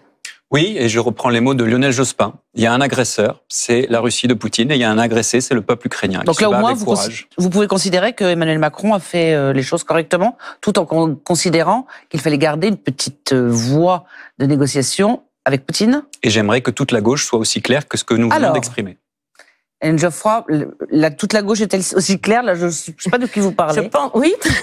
Alors, c'est Nicolas Miarossinet qui a commencé. Il faut savoir nommer, mettre des mots sur les mots. Hein, pour aller au réel. On va dire. Et évidemment, nous avons pu constater que toute la gauche n'était pas d'accord. Et je vais encore dire que la France insoumise, pour le coup, s'est illustrée, y compris quand mais pas les socialistes, hein, s'est illustrée quand il s'agit de condamner notamment l'agresseur russe vis-à-vis de l'Ukraine, quand il a fallu aussi condamner ce que font les milices Wagner aujourd'hui, la résolution portée au Parlement. Et donc, on voit bien aujourd'hui que nous sommes sur ce débat international comment dirais-je, du soutien qui pour nous doit être important, inconditionnel à l'Ukraine, et puis de l'autre côté du débat qui l'accompagne autour de l'OTAN, où nous aussi nous affirmons la nécessité de rester. Et donc là, il y a une différence importante d'approche qui se retrouve de fait ensuite dans la façon dont l'Europe est perçue, dont je rappellerai ici le différent que nous avons très clair avec la question des traités européens. À un moment où l'Ukraine est attaquée, l'Europe doit se renforcer, l'Europe de la défense, l'Europe sanitaire, et peut-être trouver les moyens de coopération plus étroite que la France doit trouver aussi de nouveau avec l'Allemagne. Et en tout cas, si nous, les socialistes, et c'est évidemment le sens de l'engagement que j'ai, c'est que nous revenions aux responsabilités, c'est la capacité de travailler avec les sociaux-démocrates européens. Vous avez 3 et 4 minutes d'avance. Vous avez parlé 3 ou 4 minutes de plus que vos concurrents. Vous souhaitez tous rester dans l'OTAN. LFI souhaite en sortir. Cette différence qui est actée, c'est vrai, vous l'avez actée dans l'accord de la NUP, comment peut-on espérer gouverner ensemble quand on est en désaccord sur un point aussi fondamental? Nicolas Meyer-Rossignol. Gouverner ensemble, on n'y est pas encore. Hein. La gauche, elle est à 30%. L'accord de la NUP était un accord de gouvernement. Et vous considérez qu'à 30%, et que le centre de gravité n'est pas là où il devrait être? Clairement. Et puis, on va arrêter de faire de la langue de bois. L'accord NUP, c'était d'abord un accord électoral pour sauver des postes dans une circonstance. Je suis pas naïf, je peux le comprendre, mais on en parlera tout à l'heure. Mais c'était pas d'abord un accord programmatique. Sur l'Europe, il faut être clair. Les socialistes sont pro-européens. Et ce que vous venez de dire est essentiel. Moi, je suis pro-européen. En plus, il se trouve que j'ai passé quelques années à Bruxelles dans les institutions. Je l'ai dit tout à l'heure. Je suis très critique. J'ai voté non en 2005. Je suis très critique sur certaines politiques européennes, mais jamais, au grand jamais, je ne dirais nous devons arrêter l'Europe de la défense et sortir de l'OTAN. Ce serait une folie. Donc, ça, c'est pas une différence, comment dire, de degré avec la France, mais c'est une différence de principe de nature. Et donc, il faut le dire très naturellement, cette différence-là de nature a pour conséquence, parmi d'autres, que nous ne ferons pas de liste aux élections européennes avec un parti qui n'accepte même pas le drapeau européen dans ses salles de meeting. Voilà, là, il y a une différence, il faut l'assumer. Ils ont une position, elle est différente. Mais Marine Tondelier dit pas autre chose. Et je ne vois pas pourquoi, si les Verts sont clairs... Elle veut même pas faire de liste avec vous. Je ne vois pas pourquoi, si vous me permettez ce trait d'humour, si les Verts sont clairs, je ne vois pas pourquoi les socialistes ne seraient pas clairs sur le sujet. Pour moi, c'est clair. Olivier Faure encore, parce qu'Hélène Geoffroy est en avance, et Hélène Geoffroy finira. Je vous cible. Je suis à votre disposition. Alors, no way, en aucun cas, inenvisageable de faire une liste commune pour les européennes avec... Attendez, je voudrais répondre aussi à l'OTAN. Allez-y. Ah d'accord, justement, mais l'un va avec l'autre. Ah mais soit vous nous posez les mêmes questions et on vous répond. Répondez sur l'OTAN. Il y a des désaccords entre nous. Évidemment, nous ne sommes pas dans le même parti. Et c'est assez logique. Quand on fait une coalition, on s'allie avec des gens qui sont pas vous-même autrement. Oui, mais avec qui on a quand même... oui, mais on peut quand même s'entendre sur 2-3 trucs. Gilles Bornstein, parce que vous êtes un journaliste avec maintenant quelques poils blancs. C'est vrai. C'est sympa de ne pas me l'avoir dit à moi, mais c'est vrai. Vous avez quelques souvenirs. Je vous rappelle que le dernier socialiste monté à la tribune de l'Assemblée pour défendre une motion de censure sur la question de l'OTAN contre un gouvernement de droite, celui de Sarkozy. Parce que Sarkozy avait proposé de revenir dans le commandement intégré de l'OTAN. Cet homme-là s'appelait François Hollande. François Hollande. Exactement. C'est vous dire que sur ces questions-là, les choses sont très compliquées. Essayons de ne pas les caricaturer. Moi, je suis effectivement pour qu'aujourd'hui, on s'appuie sur l'OTAN. C'est pas si compliqué que ça. C'est l'OTAN, c'est oui ou non. Ah, mais attendez. Je vous ai dit, on a voté oui à l'entrée de la Suède et la Finlande. Bon. Essayons de ne pas compliquer les choses. Donc, je vous dis simplement que l'OTAN, ça n'est pas non plus un objectif pour la vie entière. Je souhaite une défense européenne. Je souhaite que nous puissions, par nous-mêmes, avoir le choix de notre propre diplomatie et le choix de notre propre défense. Que nous ne soyons pas dépendants du grand frère américain. Ça n'est pas possible aujourd'hui. Ça ne sera pas possible avant longtemps. C'est la raison pour laquelle je plaide. C'est la raison pour laquelle je plaide pour le fait de rester dans l'OTAN. Mais ça fait partie des désaccords que nous pouvons avoir, comme dans toutes les coalitions, et ça n'est pas mortel. Donc, voilà. Pour comprendre, sur la liste, je reviens à ma première question. Ah oui, pardon. Et je suis désolée, c'est un détail, hein. Mais est-ce qu'il est envisageable de faire une liste commune avec les filles, enfin de réactiver la NUPES pour les européennes? Mais je précise que c'est dans juin 2024 ou mai. Et ce sera vrai pour les municipales, pour les départementales, les régionales, etc. C'est pas la même élection. Oui, non mais je vous dis qu'il y a un principe qui est simple.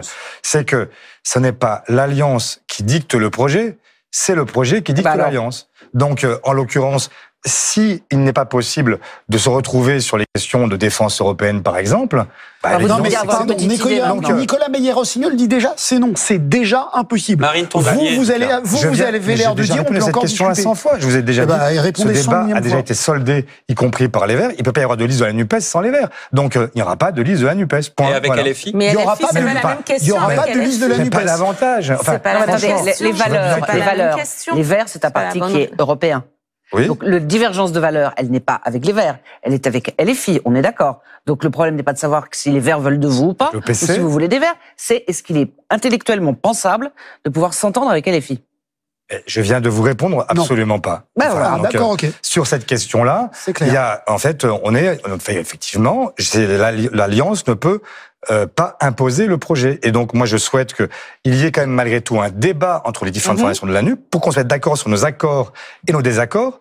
Il n'y a jamais eu de liste commune, même au moment de la gauche plurielle. Un débat, mais qui en aucun cas ne pourra aboutir à une liste commune. Avec le PC, on a des accords avec les Insoumis, où on est plutôt, nous, dans l'euro-volonté, alors qu'ils sont plutôt dans l'euro-scepticisme. Donc, soit il y a une évolution qui justifie effectivement tout ça, soit il n'y a pas d'évolution, et donc il n'y a aucune raison.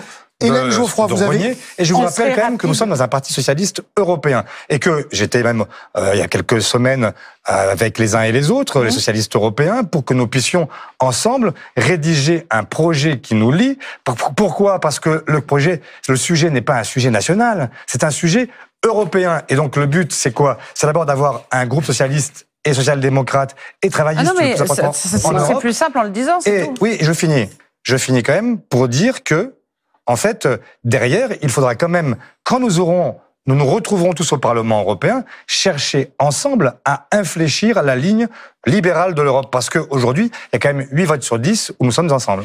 Hélène Geoffroy, vous n'avez pas répondu, donc j'imagine pas de liste avec LFI, une liste avec les Verts. Vous vous en doutiez, mais moi je me réjouis de voir que les deux autres candidats le disent aussi clairement, parce qu'aujourd'hui je suis la seule à l'avoir écrit dès le début dans mon texte d'orientation, qu'il n'y aura pas de liste commune avec LFI. Et donc je me réjouis de cette convergence partagée. Eh bien justement, dernière partie de ce débat, l'avenir de la NUP. Ça va vous surprendre comme sujet.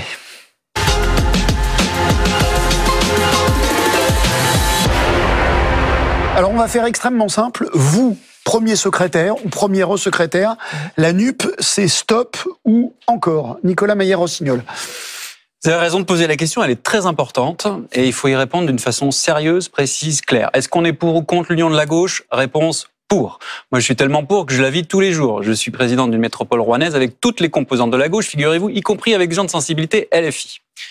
Est-ce que la NUPS, c'est toute la gauche? Parce que vous avez dit pour l'avenir de la NUPS. Moi, je dirais plutôt l'avenir de la gauche. Est-ce que la NUPS, c'est toute la gauche? Non. Les radicaux de gauche, ils sont pas dans la NUPS. Est-ce que la NUPS, c'est la seule façon de rassembler la gauche?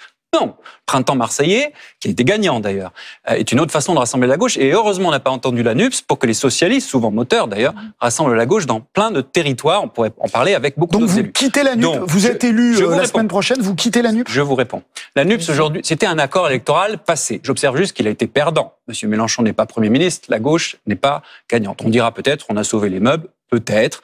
Bon. Moi, je suis pas antiquaire, fallait pas le faire. Mais tout ce que je veux dire, c'est que c'est du passé. Maintenant, la NUPS, c'est quoi aujourd'hui? C'est un cadre utile à l'Assemblée nationale pour que les différents groupes se parlent. Est-ce qu'il faut... C'est un intergroupe, quoi, c'est pas voilà, plus. Exactement. C'est pas plus, pas moins. Est-ce que c'est inutile? Non. Est-ce que demain, on va leur demander de plus parler? Mais bien sûr que non. Donc, premier secrétaire, est-ce que je vais dire à Boris Vallaud, par exemple, pour notre groupe à l'Assemblée, tu arrêtes de parler avec les autres députés? Bien sûr que non. Mais, est-ce que ça suffit pour gagner demain?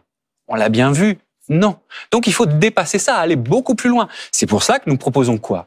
Des états généraux, de la transformation sociale écologique. Lionel Jospin, en 95, avait fait exactement la même chose et en 97, on a gagné. Pourquoi? Mais, pardon. Je termine juste d'une phrase. Aujourd'hui, c'est un accord, la NUP, un intergroupe. Vous le quittez ou pas? Non, à l'Assemblée, on ne quittez pas. Mais parce que donc c'est ça reste tel quel. À l'Assemblée. Mais ça n'est pas au Sénat et ça n'est pas dans les territoires. C'est ni plus ni moins. Mais le point important, c'est l'avenir. Est-ce que c'est suffisant pour gagner? Mais vous voyez bien que non. Déjà, on a perdu aux législatives. Et en plus, dans les territoires, ça n'existe pas. Donc, il faut travailler avec les uns et les autres. Comment? Pas que les partis, d'ailleurs. Parce qu'il faut évidemment travailler avec tous les partis. Il n'y a pas de gauche irréconciliable. Moi, j'ai pas d'adversaire à gauche. On est compétiteurs, concurrents, pas d'adversaire. On travaille avec tous les partis. Mais pas que les partis. La gauche, ça se résume pas à un accord de tambouille. C'est aussi les forces sociales, l'économie sociale et solidaire, les forces syndicales, l'éducation populaire, le monde de la culture. Reconnaissons que LFI a beaucoup plus travaillé que nous ces dernières années avec ces gens-là, avec ces universitaires, avec le monde de l'éducation, avec les entreprises aussi. Pourquoi est-ce qu'on ne parle pas des entreprises ce soir? Donc, vous voyez, c'est très simple. Allier, oui, pas aligner. Et pour que ça fonctionne demain, notre conviction, si on veut que la gauche gagne demain, c'est-à-dire qu'elle passe de 30% à 50%, c'est qu'il faut remettre le Parti socialiste au cœur de cet attelage. Et pour faire cela, il faut que le Parti socialiste soit clair sur ce qu'il est. Olivier Faure, tambouille. La NUPS, l'accord NUPS, tambouille, qui est d'ailleurs une tambouille pas très réussie, si je résume de façon vulgaire ce que vient de dire Nicolas Maillère-Rossignol. J'ai essayé d'être plus précis et nuancé que cela. J'ai essayé d'être plus rapide, puisqu'on n'a plus beaucoup de temps. Écoutez, votre résumé est aussi clair que l'exposé de Nicolas, j'ai rien compris. Je ne sais pas si c'est pour ou s'il est contre. Demandez-lui. Et vous savez, au mois de juin, quand j'étais donc devant cette situation, j'aurais pu dire, je suis ni pour, ni contre, ni oui, ni non, peut-être bien que oui, peut-être bien que non. Non, j'ai dit, on y va. Et c'est comme ça que nous avons fait l'accord. Je ne sais pas comment on peut être dedans et dehors. Je ne sais pas comment on dit, je veux faire des états généraux de la gauche et de l'écologie, mais je ne veux pas être dans le cadre où justement ces gens se parlent. C'est assez paradoxal. Mais tu fais pas la NUPS pour les européennes. Mais je n'ai pas parlé des européennes là. Pour les municipales, tu vas faire la NUPS ou pas? Mais ça dépendra des endroits. Il y a des endroits où ça se fera. Donc c'est pas la NUPS tout le temps. Je te dis que par exemple à la région Île-de-France, il y a un intergroupe qui relie les 3 formations qui ont fusionné au second tour. Il y avait donc une liste verte, une liste insoumise PC et une liste PS. Et les 3 ont fait un intergroupe à la région. Ça se passe très bien, tant mieux.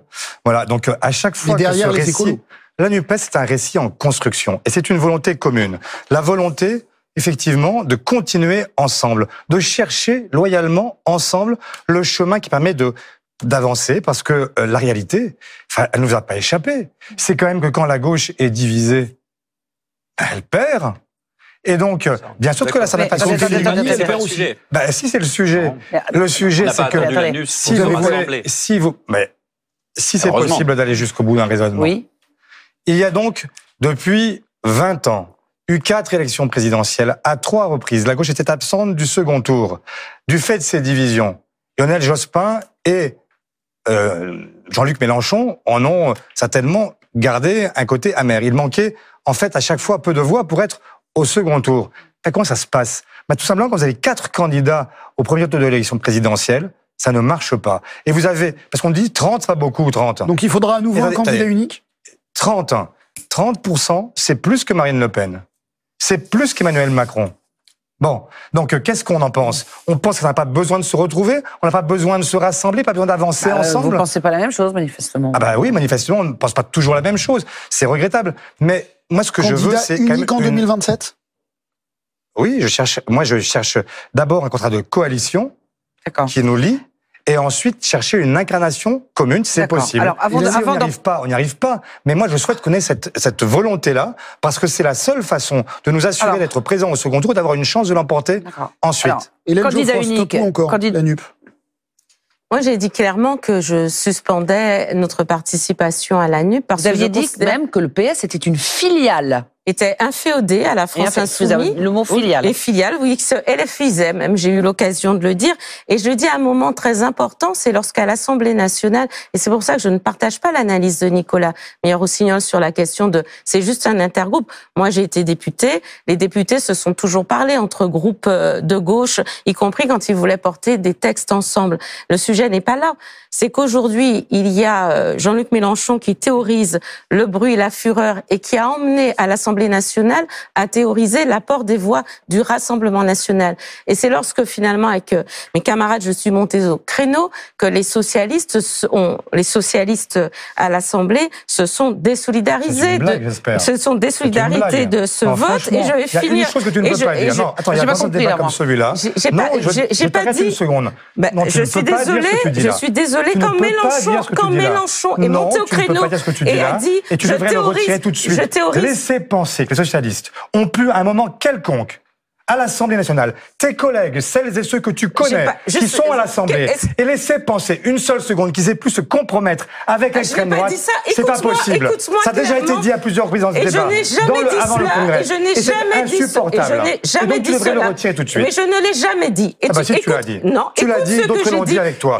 Et c'est pas possible. Écoute ce que je dis, Olivier, au lieu de faire semblant de t'agacer. Non, je m'agace parce que je suis agacé. Écoute la vérité des choses.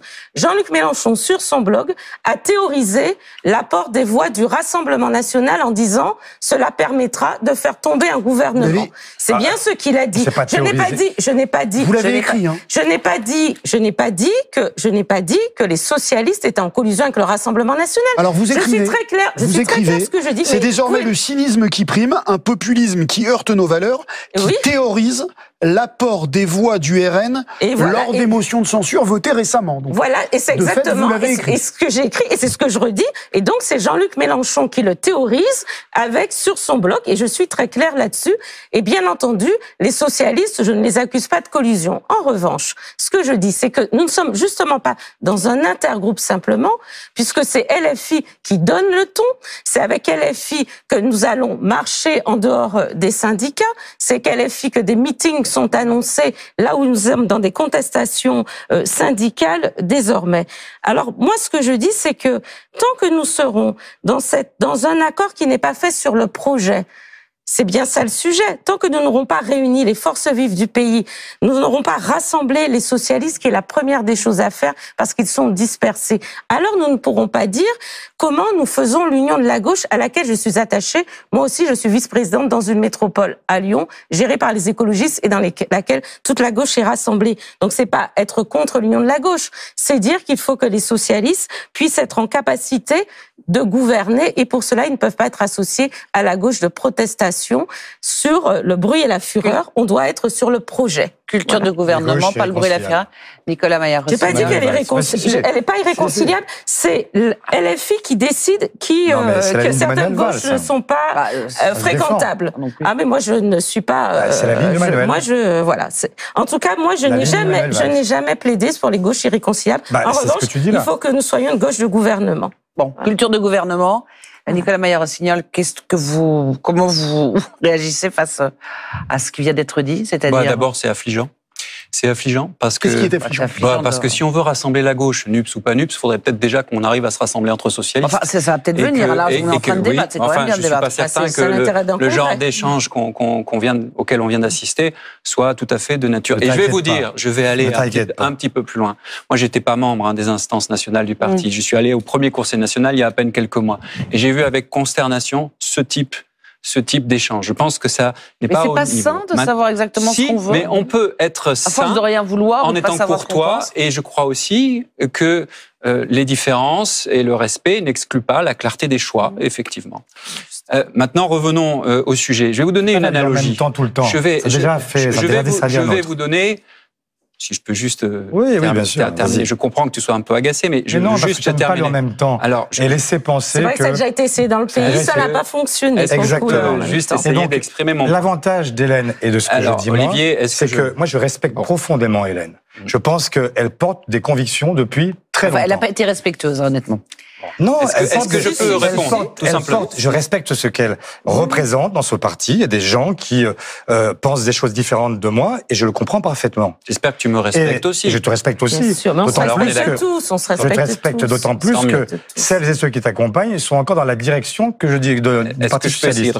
Donc, il n'y a pas de problème. Simplement, ce que je dis, c'est que... J'ai senti une pointe d'agacement de ta part. Oui, il y a une pointe, plus qu'une pointe d'agacement. De colère même.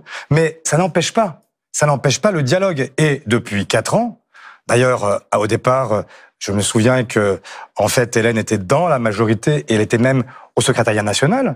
Et puis elle l'a quitté. Donc je le comprends parfaitement. Je n'ai pas de sujet avec ça. Simplement, on a le droit à la fois de se confronter et en même temps de ne pas avoir la leçon que tu nous ferais en nous expliquant que toi tu serais celui qui rassemblerait parce que tu serais dans le en même temps. Non, dans le en même temps, ça a déjà été dit par Hélène.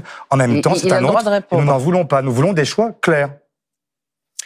Réponse claire et courtoise.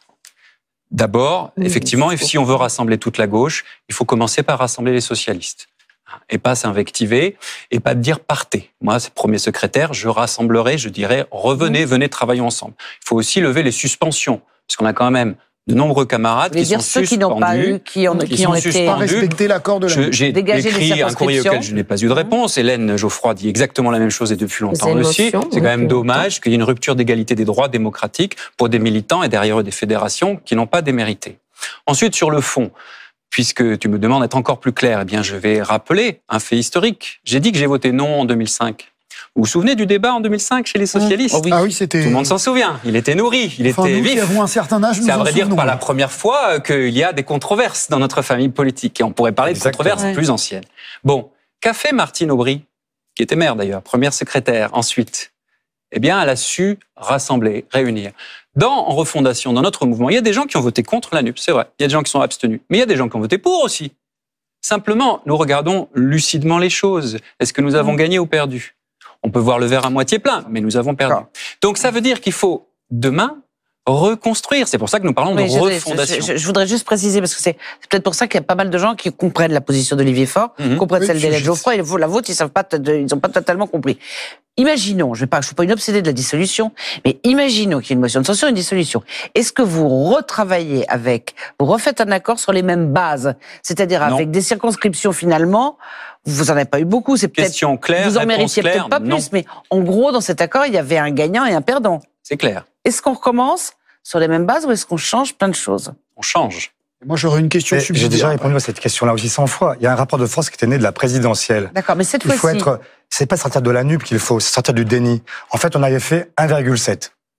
Bon. Ça, je sais. 74. Oui, 22 pour Jean-Luc Mélenchon. Donc, il avait été une forme de logique à ce qu'il ait plus de candidats que nous. Malheureusement. Ce que je regarde quand même, c'est que, en fait, là, on fait comme si le débat était un débat avec LFI. La réalité, c'est qu'il y a eu des dissidents. Et il y en a eu en Seine-Maritime, soutenu par Nicolas. Donc il était ni pour ni contre, il était contre l'accord de la NUP. Et il y avait des dissidents aussi dans le Rhône, soutenus par Hélène. C'est inexact ce que tu dis. C'est pas inexact. Non, c'est inexact. Il y a des résultats. Alors c'est inexact pourquoi? Parce que j'ai soutenu aussi des candidats NUPS, des candidats communistes, parce qu'il y avait un risque Front National, par exemple, dans certaines circonscriptions, et parce que nous n'avons pas voté contre l'accord de la NUPS. Voilà, il suffit de vérifier les votes. Donc on a le droit d'avoir un débat, on n'est pas obligé de dire des mensonges.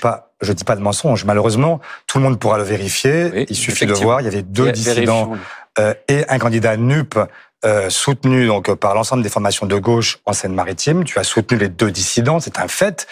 Et tu as soutenu y compris un dissident, non pas contre un LFI, mais contre un communiste qui était lui-même sortant.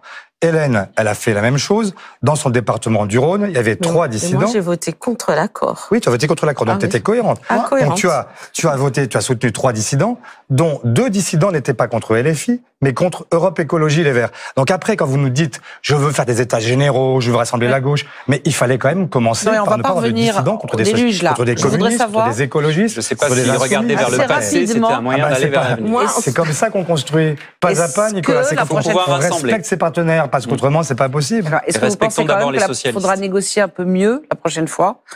Il y a un nouveau rapport de force qui est né de l'élection législative elle-même. Vous aviez un rapport de 1 à 13 dans l'élection présidentielle, un rapport de 1 à 5 dans les candidatures entre socialistes et insoumis. Et ensuite, vous aviez un rapport de 1 à 2 entre les députés socialistes et les députés insoumis. Donc, bien sûr qu'il faudra tenir compte de tout ça. Donc ça sera 50-50. Une nouvelle... Mais non. Si demain, il y a un nouvel accord, est-ce que Jean-Luc Mélenchon est votre leader naturel pour aller à Matignon ou pas? Non. Non, d'accord. Et voilà. J'aimerais que d'autres répondent, mais moi je vous dis. Parce que demain, si vous devez négocier un accord, là c'était clair, élisez-moi à Matignon et toute la gauche soutenait. C'est une des raisons pour lesquelles la gauche a perdu. Est-ce que si dans 3 mois ça se passe pareil, est-ce que vous faites pareil? Est-ce qu'on peut sortir de cette névrose obsessionnelle sur Jean-Luc Mélenchon? Jean-Luc Mélenchon n'a rien demandé. Il n'est pas parmi nous et n'est pas un candidat du PS.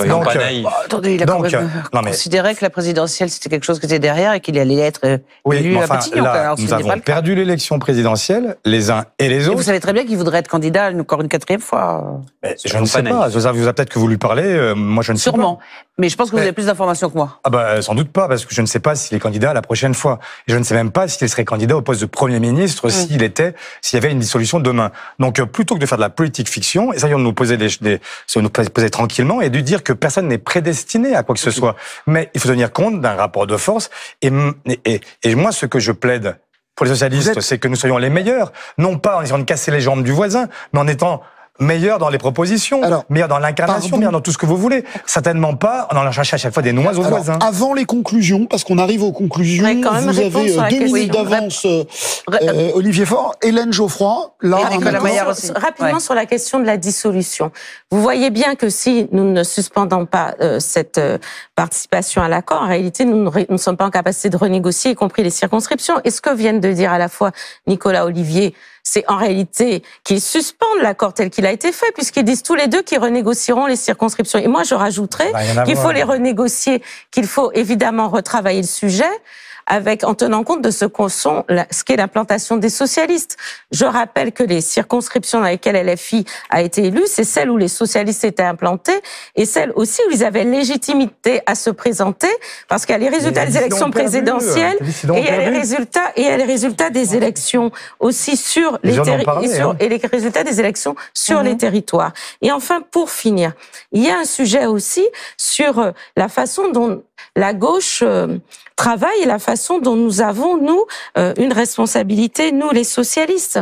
Nous sommes un parti par essence démocratique. Nous sommes dans un congrès et dans un débat dont il peut être enflammé, mais qui est un débat respectueux et qui permet aux militants de faire des choix.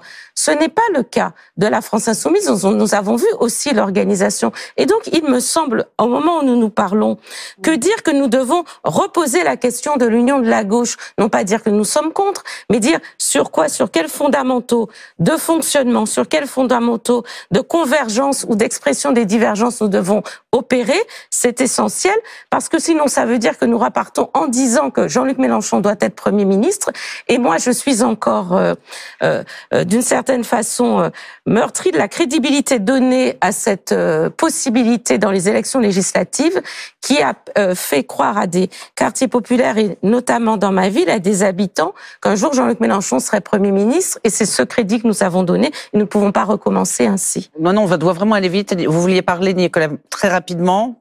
Oui, vous avez dit jamais Jean-Luc Mélenchon. Bon, ça c'était clair. Je suis un petit peu inquiet parce que je pensais que les positions étaient claires et en l'occurrence, je viens d'entendre une position d'Olivier qui est pas claire du tout pour les prochaines élections. Parce que moi, j'ai plein de militants partout en France sur les élections sénatoriales, municipales, départementales, régionales. Si on leur dit c'est la NUPS partout et puis il y a plus que ça, ça veut dire qu'il va falloir laisser des places à LFI et à d'autres. Bon, alors à ce moment-là, il faut le dire clairement. Moi, je ne suis pas d'accord avec ça. Et premier secrétaire, je ne ferai le rassemblement de la gauche que si les sortants socialistes sont défendus et peuvent demain être les candidats socialistes. Alors, juste question rapide. Vous avez tous les trois dans vos textes dit d'une façon plus ou moins... parce que, en fait, si tu dis ça, c'est que, par exemple, sur la parité femmes-hommes, tu considères que c'est pas un sujet. je sais bien que c'est une des contradictions de ta motion, mais tu ne peux pas dire à la fois je reconduis tous les sortants au Sénat, alors même qu'il y a 2 tiers des sortants au Sénat qui sont des hommes. Oui. Donc ça veut dire que tu considères ça devient... Honnêtement, c'était pas le sujet de la parité. Je voudrais juste une réponse. Est-ce que vous avez l'air, tous les 3, dans vos textes, de considérer, alors vous l'écrivez chacun un peu de façon différente, que tout socialiste condamné pour violence sexuelle ou sexiste devra démissionner de toute fonction au mandat. Est-ce que vous considérez qu'Adrien Quatennens devrait faire ça au lieu de même repousser son retour à l'Assemblée nationale? C'est simple, si oui ou non. Est-ce qu'il doit quitter l'Assemblée nationale? J'ai déjà répondu 100 fois à cette question. Je ne voudrais pas que toute la vie politique... Tout le monde n'a pas vu. Mais non, attendez, il est 22h45, on n'a pas parlé une seule fois de ça. Oui, c'est bien, c'est déjà un gros effort que vous avez réalisé. Non, mais pas du tout, je suis absolument pas obsédée. J'ai lu, il y a ça dans chaque programme où vous parlez des violences sexuelles et sexistes. Très important. C'est pas moi qui l'invente, c'est dans vos 3 programmes. Alors, je vous dis simplement, vous avez un cas concret. 3 ou 4 mois que je réponds à chaque fois que je vais à la télévision la même chose. Donc, je vous ai dit, pour nous, la question des violences sexistes et sexuelles est fondamentale. Et donc, il faut effectivement être clair. Et j'ai déjà dit à plusieurs reprises, j'étais le premier à dire qu'il fallait qu'Adrien Quatennens prenne du retrait, se mette en retrait. Puis quand sa femme s'est à nouveau exprimée, j'ai dit qu'il ne pouvait pas revenir sur nos bancs. Il a été condamné par la justice à une peine qui est une peine Est-ce qu'il doit quitter la symbolique mais lourde. Et donc, il y a une responsabilité que les partis peuvent prendre, c'est d'exclure ou de suspendre ou je ne sais quoi. Là, s'il était socialiste, il aurait été certainement exclu par le Bureau national après donc c'est pas comme ça que ça se passe, après que la cellule des violences sexistes et sexuelles se soit prononcée. Voilà. Donc moi je ne me prononce pas. Je suis pas le chef des Insoumis. On ne peut pas demander à ce que les Insoumis viennent pas chez nous s'occuper de nos affaires et nous occuper des leurs. Donc je dis ce qui se serait passé. Vous en occupez pas, même s'il était socialiste, vous sauriez ce que vous faites. Hélène Geoffroy. Oui, pour moi, clairement aussi, il doit démissionner. En tout cas, en tant que première secrétaire, j'aurais moi aussi réuni le Bureau national pour parler de cette situation. Nous avons installé, tardivement, mais installé une commission concernant les violences sexistes et sexuelles. Et nous avons un vrai enjeu aujourd'hui, au moment où nous avons une révolution féministe en cours, nous les socialistes, à être clairs, à dire ce qui relève du champ des partis politiques, du champ de la justice aussi, et être exemplaires, c'est une évidence. Nicolas Maillard-Rossignol. Non, on n'est pas très loin de l'égalité entre tout le monde, allez-y. Je le dis clairement, non, il ne devrait plus siéger, il a été condamné. Moi, je suis content que vous posiez cette question sur les violences sexuelles et sexistes. C'est pas un petit sujet, et c'est pas l'affaire de LFI. Ça devrait être l'affaire de tous les partis politiques et de toute la gauche. Et je vais même aller plus loin. Non seulement il ne doit pas siéger, mais si demain, puisque visiblement c'est pas clair chez LFI, il devait revenir siéger on vient d'en parler justement, c'est le hasard de vos questions, mais vous en parlez juste après la NUPS. Si demain il venait à nouveau siéger dans la NUPS, eh bien, premier secrétaire, j'irai voir notre groupe socialiste et je leur demanderai de débattre et de voter sur notre appartenance dans la NUPS à l'Assemblée nationale. Parce que quand on a quelqu'un qui est condamné pour violence sexuelle et sexiste, quand on prétend être le Parti socialiste qui défend les femmes, qui défend l'égalité entre les femmes et les hommes, alors on doit mettre en conformité les discours et les actes. Est-ce que tu es prêt? Je suis tout à fait d'accord. J'entends ce que dit Nicolas. C'est bien, c'est les principes. Est-ce que tu serais, par exemple, prêt à dire que toutes celles et ceux qui ont été par notre bureau national amenés, par exemple, à se retirer d'une élection municipale pour des questions de violence sexiste et sexuelle, est-ce que tu serais prêt à dire qu'ils ne peuvent pas signer ta motion? Je ne sais pas quelle est ta question. On parlait d'Adrien Quatennens. Non, mais parce que en fait, cette question s'est posée chez nous aussi. Il y a eu un certain nombre de faits qui ont été malheureusement qui ont été apportés à notre connaissance, avec des gens qui sont partis, qui se sont rendus dans ces lieux, qui ont essayé de voir ce qui s'était passé. Et il y a 4 candidats dans des dernières législatives, dernières municipales, qui ont été désinvestis. Et la question que je te pose, c'est est-ce que tu dirais, toi, que ces gens-là ne peuvent pas signer ta motion au Congrès? Je ne sais pas de quoi tu parles. Tu dois avoir des informations que je n'ai pas. En fait, maintenant, je vais répondre peut-être. Mais c'est bien de savoir parce qu'il faut. Ça veut dire qu'il y a des signataires de sa motion qui sont pas nets, c'est ça? Il faut que tu sois donne des noms. On ne peut pas laisser le. C'est vrai qu'au municipal, vous avez retiré votre investiture à 4 candidats dans des grandes villes. Donc certains, dont vous accusez certains, ont signé. Donc tu accuses certains socialistes. Je n'accuse personne. Je dis simplement qu'il y a eu une décision qui a été prise à leur endroit. Mais attendez, mais normalement, vous avez dit que vous étiez d'accord. Donc pourquoi les sortir des? J'ai pas compris. Je dis simplement, est-ce que... Non mais, est-ce que c'est possible de signer le texte que défend la motion 3, puisqu'ils disent qu'ils sont intransigeants sur ces questions-là. La question que je pose, c'est est-ce qu'on peut signer cette motion en ayant été, à un moment, désinvesti pour des raisons de violence sexiste et sexuelle? Très bien. On n'a pas la réponse. C'est une réponse de principe que je voulais, c'est tout. Non, mais ça n'a rien à voir avec l'affaire Quatennens. Ah bah, parce que vous-même, vous avez dit qu'il ne devrait pas être là. C'est en rapport avec l'idée que l'on se fait des principes. Est-ce qu'on se les applique à soi aussi?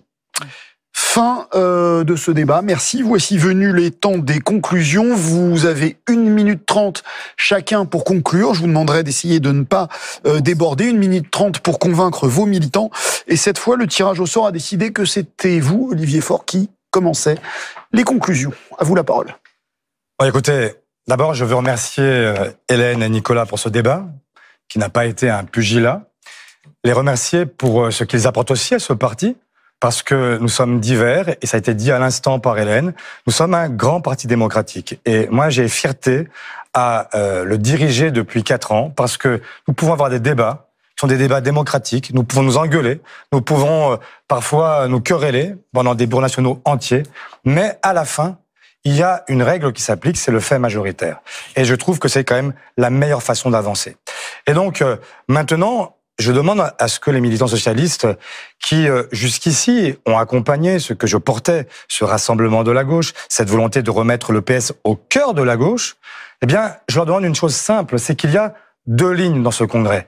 Et il faut, évidemment, maintenant les trancher. Est-ce que on va rester encore pendant des années à se demander si on est pour ou contre la NUP, ou ni pour ni contre? Non, maintenant il faut choisir.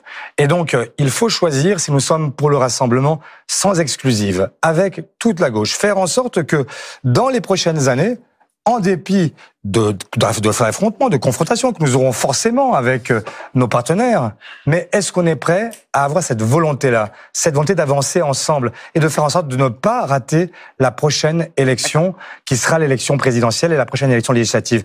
Ne pas être les idiots utiles de l'extrême droite et du macronisme. Vous êtes parfait dans le temps. Hélène Geoffroy, c'est à vous. Oui, permettez-moi. De camp NUPS, anti-NUPS, ça c'est ce que vous venez de dire dans votre... Permettez-moi, en tout cas, d'adresser ma conclusion plus particulièrement aux militants socialistes, puisque nous sommes aussi dans le cadre d'un congrès et qu'ils voteront la semaine prochaine. Je l'ai dit, je porte finalement la position, le texte qui est aussi celui de la constance et de la clarté sur les choix que je propose d'opérer. Oui, j'ai dit que nous suspendrions notre accord à la NUP, mais j'ai aussi dit que nous retravaillerons la question du rassemblement, celui des socialistes d'abord, qui passe par réintégrer les socialistes, les camarades suspendus, celui des socialistes qui sont plus à l'extérieur qu'à l'intérieur du parti, les compagnons de route qui nous ont quittés. Et cela me permet de dire d'ailleurs aux militants socialistes qui hésitent à reprendre leur carte, qui se demandent s'ils vont voter, si cela sert encore à quelque chose, leur dire que c'est un congrès stratégique pour le Parti socialiste, mais pas seulement, pour l'avenir de la gauche. C'est aussi dire à l'ensemble des militants de gauche, qu'ils soient proches des socialistes ou d'autres familles politiques, les Verts, les Insoumis, les communistes, les radicaux de gauche, leur dire que nous avons vocation à travailler ensemble un projet pour le pays, mais qu'il faudra d'abord parler aux Françaises et aux Français et cesser de se parler entre familles politiques seulement. Et c'est le sens du front de classe que je propose. Nous devons reparler aux classes populaires, aux classes moyennes et aux classes aisées qui nous ont quittés et aujourd'hui qui votent LFI, les Verts, la République en marche. Moi, je vous le dis, nous avons une vocation à revenir aux responsabilités et c'est la stratégie que je propose aujourd'hui, c'est que nous soyons en 2027 celles et ceux qui redonnent de l'espoir aux Françaises et aux Français. Et permettez-moi de conclure avec ces quelques mots de notre grand poète Aimé Césaire qui nous disait avec tant de force que nous devions nous garder de rester dans l'attitude stérile du spectateur.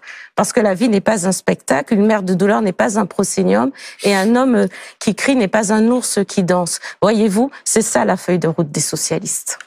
Nicolas Maillard-Rossignol, à vous. D'abord, merci. Merci à Hélène, merci à Olivier pour ce débat utile, constructif, qui a, je crois, permis de montrer que oui, on a des différences, mais qu'on peut aussi se rassembler autour de cette voie centrale qu'avec Refondation, nous essayons de porter. Ce congrès, c'est pas n'importe quel congrès. On est dans un moment grave, nous l'avons dit, et pour la gauche, c'est aussi là que va se décider une part importante de son avenir. Nous portons le renouveau et le rassemblement. Le rassemblement de tous les socialistes, avec les amis d'Hélène, avec les amis d'Olivier. Demain, je travaillerai. Nous portons le rassemblement pas seulement des socialistes, mais le rassemblement avec les autres familles socialistes et toutes les forces de celles et ceux qui ont envie, enfin, que le Parti socialiste revienne au cœur de la gauche et que la gauche revienne au cœur de la France. Nous voulons gagner. Mais pour gagner, il faut changer. Il faut changer. Ça commence quand? Eh bien, le 12. Le 12 janvier, en allant voter. Pour gagner, il faut changer. Pour changer, il faut aller voter. Bon, vous m'avez enlevé les mots de la bouche. J'ai compris que vous étiez donc une grande famille et que vous étiez tous amis. Ce qui était quand même la conclusion de ce débat. Même si on a essayé de comprendre quelles étaient vos différences. Est-ce que je peux dire un mot qui n'a rien à voir avec... Allez-y, vous les citez. On partagera ici. Signaler quand même que... Vous êtes un peu en avance, ça va aller vite. Non, mais c'est juste pour dire que en fait, nous, chez nous, quand on vote, c'est valable. Vous êtes très en avance. On est tous d'accord. Mais c'est juste parce qu'on est tous d'accord là-dessus. Mais vous êtes très en avance. C'est pas fini, le débat. Quand on vote, allez-y, c'est fini. Là, on doit rentrer dans 2 minutes. Ah bon, mais simplement pour dire que nous, on vote, il faut payer, il n'y a pas de procuration. Et on triche pas. À 17h22, on ne triche pas. Et par le passé, effectivement, vous avez raison. Et donc, c'est quand même très exigeant. Et que vous verrez, ce sera un beau vote et un bon moment pour le socialisme. Très bien. Merci à vous, merci Nathalie d'avoir animé ce débat avec moi, c'était un plaisir. Merci à vous de nous avoir suivis, merci à Nicolas Yomi Amunategui, merci à notre réalisateur Serge Bonafous. Vous allez désormais passer tous les trois de l'autre côté du plateau pour répondre aux internautes sur la plateforme Twitch. Nous vous laissons entre les mains de Myriam Bounafa et Jean-Baptiste Marteau. Et sur cette chaîne, place à l'info avec Marianne Théodère. Merci.